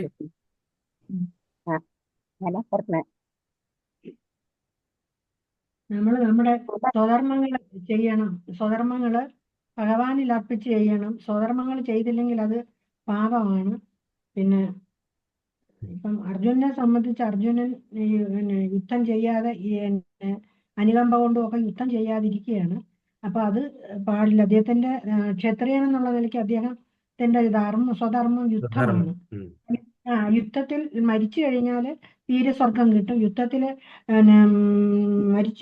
യുദ്ധത്തിൽ മരിച്ചു കഴിഞ്ഞാൽ വീരസ്വർഗം കിട്ടും. യുദ്ധത്തിൽ ജയിച്ചാൽ സാമ്രാജ്യം കിട്ടും. അപ്പൊ രാജ്യം രണ്ടും കിട്ടും. ഏത് തരത്തിലുള്ള രാജ്യം കിട്ടും. ഏത് തരത്തിലാണേലും കീർത്തിയും ഉണ്ടാകും, രാജ്യം നല്ല ഇതാകും. സ്വധർമ്മം ചെയ്തു എന്നുള്ള ഇതാണ്. അതാണ് ഭഗവാൻ ഇഷ്ടം. ഭഗവാൻ പറഞ്ഞത്. ഹരി ബോൾ. ഹരേ കൃഷ്ണ. ഗീതാ ഹരേ മാതാജി. കൃഷ്ണ. Thank you Mataji. ഹരേ കൃഷ്ണ. ഗീതാ മാതാജി. ഹരേ കൃഷ്ണ. ഹരേ കൃഷ്ണ. ഹരേ കൃഷ്ണ. അർജുനൻ അമ്പുവില്ലും താഴെ വെച്ച് യുദ്ധം ചെയ്യുന്നില്ല എന്നുള്ള ഒരു തീരുമാനത്തിൽ ഭഗവാനെ ആശ്രയിക്കുന്നു, ഭഗവാന്റെ ശിഷ്യനാകുന്നു. അപ്പോഴേ ഭഗവാന് ആത്മജ്ഞാനം ഉപദേശിച്ചു കൊടുക്കുന്നു. ആത്മാവ് എന്താണ്? ആത്മാവിനെ മുറിക്കാൻ പറ്റത്തില്ല, കൊല്ലാൻ പറ്റത്തില്ല. നീ ഒരാളെ കൊന്നാലും ശരീരമേ പോകുന്നുള്ളൂ, അതിലെ ചേതനയാണ് ആത്മാവ്. ചേതന ഇല്ലെങ്കിൽ ശരീരം അങ്ങനെ ആത്മജ്ഞാനം ഉപദേശിച്ചു കൊടുക്കുന്നു. വാസാംസി ജീർണാനി യഥാ വിഹായ നാമാനി ഗൃഹാതി നരോവരാണി തഥാ ശരീരാണി വിഹായ ജീർണാനി നവാൻ ദേഹി. വസ്ത്രങ്ങൾ ഉപേക്ഷിക്കുന്ന പോലെ, ഒരു വസ്ത്രം കളഞ്ഞ് പുതിയ വസ്ത്രം എടുത്തിടുന്നത് പോലെ തന്നെയാണ് ആത്മാവ്. മരിച്ചു കഴിഞ്ഞാൽ ദുഃഖിക്കുകയല്ല, ദുഃഖിക്കാൻ പാടില്ല. ആ ശരീരം ജീർണിച്ച ശരീരം രക്ഷപ്പെട്ട് പുതിയൊരു ശരീരത്തിലേക്ക് പ്രവേശിച്ചു എന്ന് സന്തോഷിക്കുകയാണ് വേണ്ടത്. പിന്നെ ധർമ്മം എന്താണ് ചെയ്യേണ്ടത്? ക്ഷത്രിയ ധർമ്മം യുദ്ധമാണ്, അത് നിർവഹിക്കുക. അവനവന്റെ ധർമ്മം ഭഗവാനിൽ അർപ്പിച്ച് ചെയ്യുക. ക്ഷത്രിയര് യുദ്ധത്തിൽ മരിച്ചാല് മോക്ഷമാണ് കിട്ടുന്നത്. പിന്നെ കർമ്മണ്യേവാധികാരസ്യ മാബലേഷു കഥാചന. എല്ലാ കർമ്മങ്ങളും ഫലം ആഗ്രഹിക്കാതെ എന്നിൽ അർപ്പിച്ച് ചെയ്യുക. അതുപോലെ സ്ഥിതപ്രജ്ഞൻ ആരാണ്? സുഖത്തിലും ദുഃഖത്തിലും നന്മയിലും തിന്മയിലും ഒന്നും മനസ്സ് ചലിക്കാത്ത ആളാണ്. ഇത്രയുമായി എനിക്ക് മനസ്സിലായത്. പ്രഭു എന്തിനാ പ്രഭു എന്നെ എല്ലാം പറഞ്ഞല്ലോ. വിളിക്കുന്നത്? ക്ലാസ് ഇനി ആർക്കും പറയാനൊരു പോയിന്റ് അവശേഷിക്കുന്നില്ല. അതാ പറഞ്ഞേ, ഇവരെ കൊണ്ടൊക്കെ എടുപ്പിക്കും പ്രഭു. എനിക്ക് ഇത്രയൊക്കെയുള്ള അറിയുള്ളൂ അല്ലേ. ഹരേ കൃഷ്ണ. രതി ദേവി മാതാജി.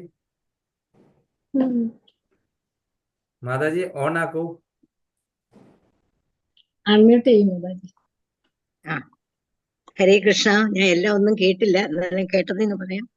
യുദ്ധത്തിന്റെ അവസാനം തന്നോടുള്ളവ എല്ലാവരും മരണപ്പെടുമെന്നുള്ള ദുഃഖത്തിലാണ് അർജുനൻ നിൽക്കുന്നത്. ആ ദുഃഖം തനിക്ക് സഹിക്കാൻ കഴിയുന്നില്ല. എനിക്കങ്ങനെ യുദ്ധത്തിൽ എൻ്റെ ഒറ്റവരെയെല്ലാം മറ്റുള്ളവരെയൊക്കെ മരണത്തിലേക്ക് നയിക്കുന്നതിൽ എനിക്ക് വളരെയധികം വിഷമമാണെന്ന് തൻ്റെ കൃഷ്ണൻ ഭഗവാനോട് പറയുമ്പോൾ ഭഗവാൻ പറയുന്നത്, ജനിച്ചവന് മരണം നിശ്ചയമായി ഉണ്ടെന്നും മരിച്ചാൽ ജനനമുണ്ടെന്നുമാണ്. അതിനാൽ തൻ്റെ അനിവാര്യമായ കർത്തവ്യം കൃത്യമായ രീതിയിൽ നിറവേറ്റണമെന്നും അതിനെ നീ വ്യസനിക്കേണ്ടതുമില്ല എന്നാണ് ഭഗവാൻ അർജുനനോട് പറയുന്നത്. ഹരേ കൃഷ്ണ. ഹരേ കൃഷ്ണ. ഹരേ കൃഷ്ണ. ആരാണ്? ഭാരതി മാതാജി. പ്രഭു, ഹരേ കൃഷ്ണ. അർജുനൻ യുദ്ധം ചെയ്യില്ല പറഞ്ഞിട്ട് ഇവിടെ വിശ്രമിച്ചിരിക്കുന്നത് കണ്ട് ഭഗവാൻ അദ്ദേഹത്തിന് ആത്മജ്ഞാനം കൊടുക്കുന്നതാണ് പറയുന്നത്. അതേപോലെ തന്നെ സ്വധർമ്മം എന്താന്നുള്ളത് അർജുനനെ ഉപദേശിച്ചു കൊടുക്കുന്നു. ബുദ്ധിയോഗത്തെ പറ്റി, ബുദ്ധിയോഗം നിഷ്കാമയോഗവും ഭക്തിയോഗവും കൂടിയതാണ്. അതിനെപ്പറ്റി വിവരിച്ചു കൊടുക്കുന്നു. പിന്നെ സ്ഥിതപ്രജ്ഞനെ കുറിച്ച് പറയുന്നുണ്ട്.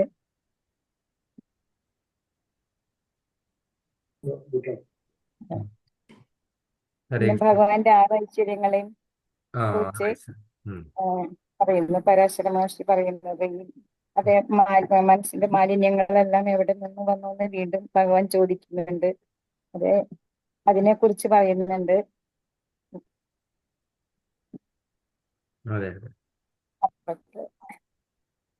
ഭഗവാന്റെ ഐശ്വര്യത്തെ കുറിച്ച് വിശദീകരിച്ച് പറയുന്നുണ്ട്.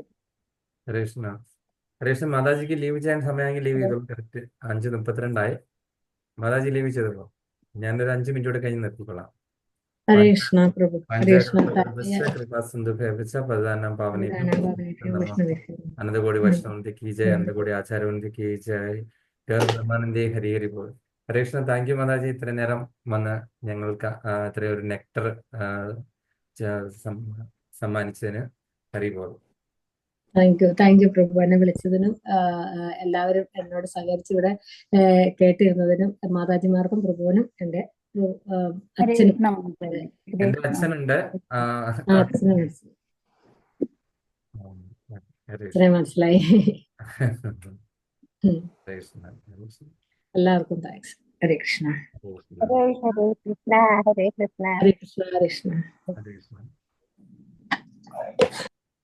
ഹരേ കൃഷ്ണ. സുജന മാതാജി, മാതാജിക്ക് എന്തെങ്കിലും പോയിന്റ് ഉണ്ടോ?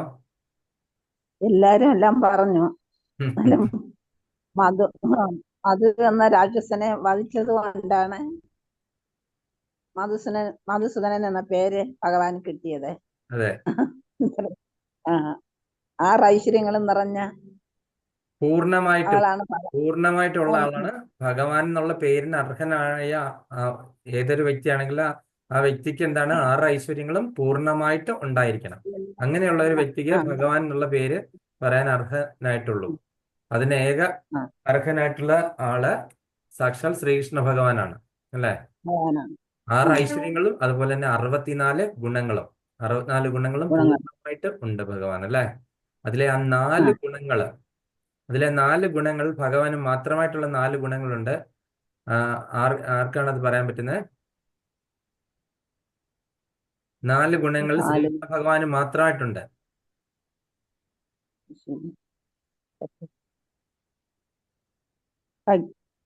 ഭക്തി അങ്ങനെ വല്ലതും ആണോ? ത്യാഗം അല്ല. പ്രേമമാധുരി, വേണുമാധുരി, ലീലാമാധുരി, പിന്നെന്താണ് രൂപമാധുരി. രൂപമാധുരി. ഭഗവാന്റെ അത്രയും രൂപസൗന്ദര്യമുള്ള വേറൊരാളും തന്നെ ഇല്ല. അപ്പൊ രൂപമാധുരി. പിന്നെന്താണ് പ്രേമമാധുരി. ഭഗവാന്റെ അത്രയും ചൊരിയുന്ന ഒരു വ്യക്തിയില്ല, അല്ലെ? പ്രേമമാധുരി. പിന്നെ വേണുമാധുരി. ഭഗവാൻ ഓടക്കുഴലൂതി കഴിഞ്ഞാൽ എന്താണ് പ്രപഞ്ചം മുഴുവൻ ഭഗവാനെ ആ ഓടക്കുഴൽ നാദത്തില് എന്താണ് ഇങ്ങനെ ഇരിക്കുവാണ്, അല്ലെ? പരസ്പരം വന്യമൃഗങ്ങൾ തമ്മില് എന്താണ് ചെയ്യുന്നത്? ഓടക്കുഴൽ നാദം കേൾക്കുമ്പോൾ ഈ സിംഹക്കുട്ടി വന്ന് പശുവിന്റെ അകടിൽ നിന്ന് പാല് കുടിക്കുന്നു. അതുപോലെ തന്നെ നേരെ തിരിച്ചും പശുക്കുട്ടി വന്ന് സിംഹത്തിന്റെ അടുക്കൽ ചെല്ലുന്നു, നക്കുന്നു. പരസ്പരം മതിമറന്നു പോകുന്നു, അല്ലെ? അവരവരുടെ ഒറിജിനൽ ഭാവം. ഒന്നുകൂടെ പറഞ്ഞേ പ്രഭു, ഒന്നുകൂടെ പറഞ്ഞേ. 4 ഗുണങ്ങൾ, 64 ഗുണങ്ങൾ ഉണ്ട് ഭഗവാൻ. 64 കലകള് എത്രയാണ്? വെറും 64 ദിവസം കൊണ്ട് പഠിച്ചു തീർത്ത ആളാണ് സാന്ദീപനി മഹർഷിയുടെ ആശ്രമത്തിൽ നിന്ന്, അല്ലെ? ഈ നാല് 4 കാര്യങ്ങൾ ഭഗവാന് മാത്രമുള്ളത്. വിഷ്ണുവിന് 60 ഗുണങ്ങളാണുള്ളത്. ഭഗവാൻ ശ്രീകൃഷ്ണന് 64 ഗുണങ്ങളുണ്ട്. 64-ലെ 4 ഈ പറയുന്ന ശ്രീകൃഷ്ണ ഭഗവാന് മാത്രം അർഹതപ്പെട്ടാണ്. പ്രേമമാധുരി, രൂപമാധുരി,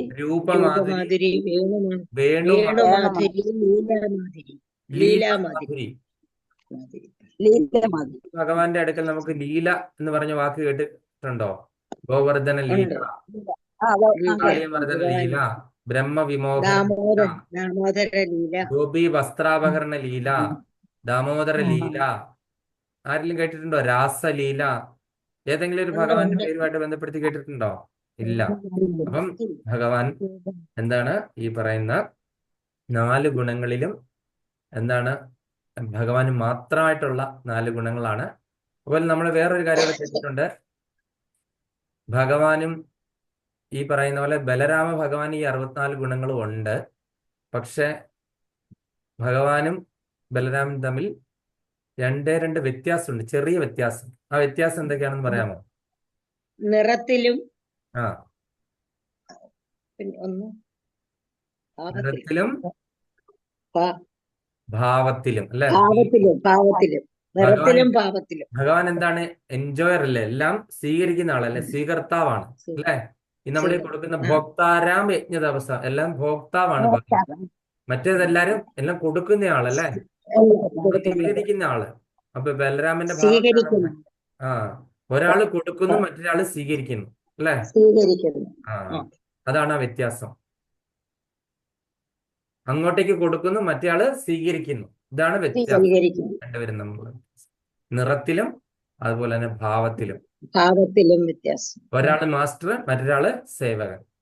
സേവകൻ. ശ്രീരാമചന്ദ്ര ഭഗവാനെ ലക്ഷ്മണനെയും നമ്മൾ കണ്ടില്ലേ, സേവകൻ. ആ ഇവിടെ സേവകന് ജ്യേഷ്ഠനായിട്ട് വന്നെങ്കിൽ കൂടിയും അതുപോലെ തന്നെ വൃന്ദാവന ധാമൻ തന്നെ, ബലരാമൻ തന്നെയാണ് വൃന്ദാവന ധാമമായിട്ട് എക്സ്പാൻഡ് ചെയ്തത്. ഏതെങ്കിലും ഭഗവാന്റെ ഒരു ലീല നടക്കുമ്പോഴത്തേനും എന്താണ് ബലരാമൻ ചുരുങ്ങി കൊടുക്കുന്നു. രാധാറാണിയും ഭഗവാനും തമ്മിലുള്ള അകലം രണ്ട് സ്ഥലത്തല്ലേ. നമ്മൾ വൃന്ദാവനത്തിൽ പോകുമ്പോൾ കിലോമീറ്ററുകൾ സഞ്ചരിച്ചിട്ടാണ് ദൂരം. ബർസാനയും അവിടെ ഇവിടെയൊക്കെ പോകുന്നല്ലേ. ലീലകൾ നടക്കാൻ ഇത് ചുരുങ്ങി കൊടുക്കുന്നു. വ്രജ എന്ന് പറഞ്ഞ ഒരു താമരയുടെ ആകൃതിയിലാണ് അല്ലെ. അതിങ്ങനെ ചുരുങ്ങി കൊടുത്തു ഇവരുടെ ലീലകള് നടത്താനുള്ള എല്ലാ സൗകര്യങ്ങളും ചെയ്തു കൊടുക്കുന്നു.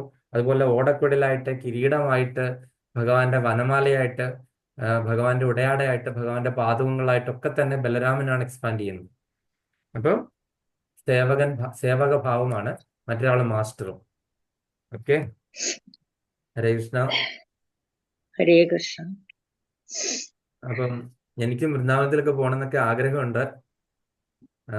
ജാനുവരി 2-നും അതുപോലെ തന്നെ 9-നും ഇടയ്ക്ക് 10-ാം തീയതി തിരിച്ച് പോരണ്ടാണ്. വരാൻ പറ്റുമെന്നുണ്ടെങ്കിൽ 10-ാം തീയതി തിരിച്ച് വൃന്ദാവനം, പണ്ടാർപൂർ, അങ്ങനെ കോലാപൂർ ഇങ്ങനെയൊക്കെയുള്ള സ്ഥലങ്ങളിൽ പോകണമെന്ന് വിചാരിക്കുന്നു. ആരൊക്കെയോ ഉണ്ടെന്നൊക്കെ പറഞ്ഞിരിക്കുന്നു. പക്ഷെ എൻ്റെ ഈ ലീവിന്റെ അനിശ്ചിതത്വം എല്ലായ്പ്പോഴും ഉണ്ട്. ഞാൻ എല്ലാ ലീവിന് പോരുമ്പോഴും പ്രതിസന്ധികളാണ്, ഭയങ്കര പ്രതിസന്ധികളാണ്. അപ്പൊ അതുകൊണ്ട് അറിയില്ല, ആരൊക്കെയോ വരുന്നുണ്ടെന്ന് പറഞ്ഞ് എന്നോട് എപ്പോഴും ഫോളോ അപ്പ് ചെയ്തുകൊണ്ടിരിപ്പുണ്ട്. എൻ്റെ കൂടെ തന്നെ വരുന്നു എന്ന് പറഞ്ഞു. അറിയത്തില്ല, ഭഗവാൻ അനുഗ്രഹിച്ചു കഴിഞ്ഞെങ്കിൽ ലക്ഷ്മി ദേവി ഒന്ന് സഹായിക്കേണ്ടി വരും. അങ്ങനെയൊക്കെ ഉണ്ടെങ്കിൽ പോകാനായിട്ട് പറ്റുള്ളൂ. അപ്പൊ അതുകൊണ്ട് നിങ്ങളൊക്കെ പ്രാർത്ഥിക്കുക എല്ലാവരും. ഓക്കെ, അപ്പൊ നമുക്കിന്ന് ക്ലാസ് വൈൻഡപ്പ് ചെയ്തേക്കാം. ഹരേ കൃഷ്ണ ഹരേ കൃഷ്ണ കൃഷ്ണ കൃഷ്ണ ഹരേ ഹരേ, ഹരേ രാമ രാമ രാമ ഹരേ ഹരേ. അപ്പൊ എല്ലാവർക്കും ഭഗവാന്റെ അനുഗ്രഹം ഉണ്ടാകട്ടെ. നാട്ടിൽ വരുമ്പം കാണാൻ പറ്റുമെങ്കിൽ കാണാം. ഹരേ ബോൾ, ഹരേ കൃഷ്ണ. ഹരേ കൃഷ്ണ. ഹരേ കൃഷ്ണ. ഹരേ കൃഷ്ണ. അടുത്ത ആഴ്ച യോഗ ഉണ്ടെങ്കിൽ നാട്ടിൽ വെച്ച് കാണാം. ഹരേ കൃഷ്ണ. Yes.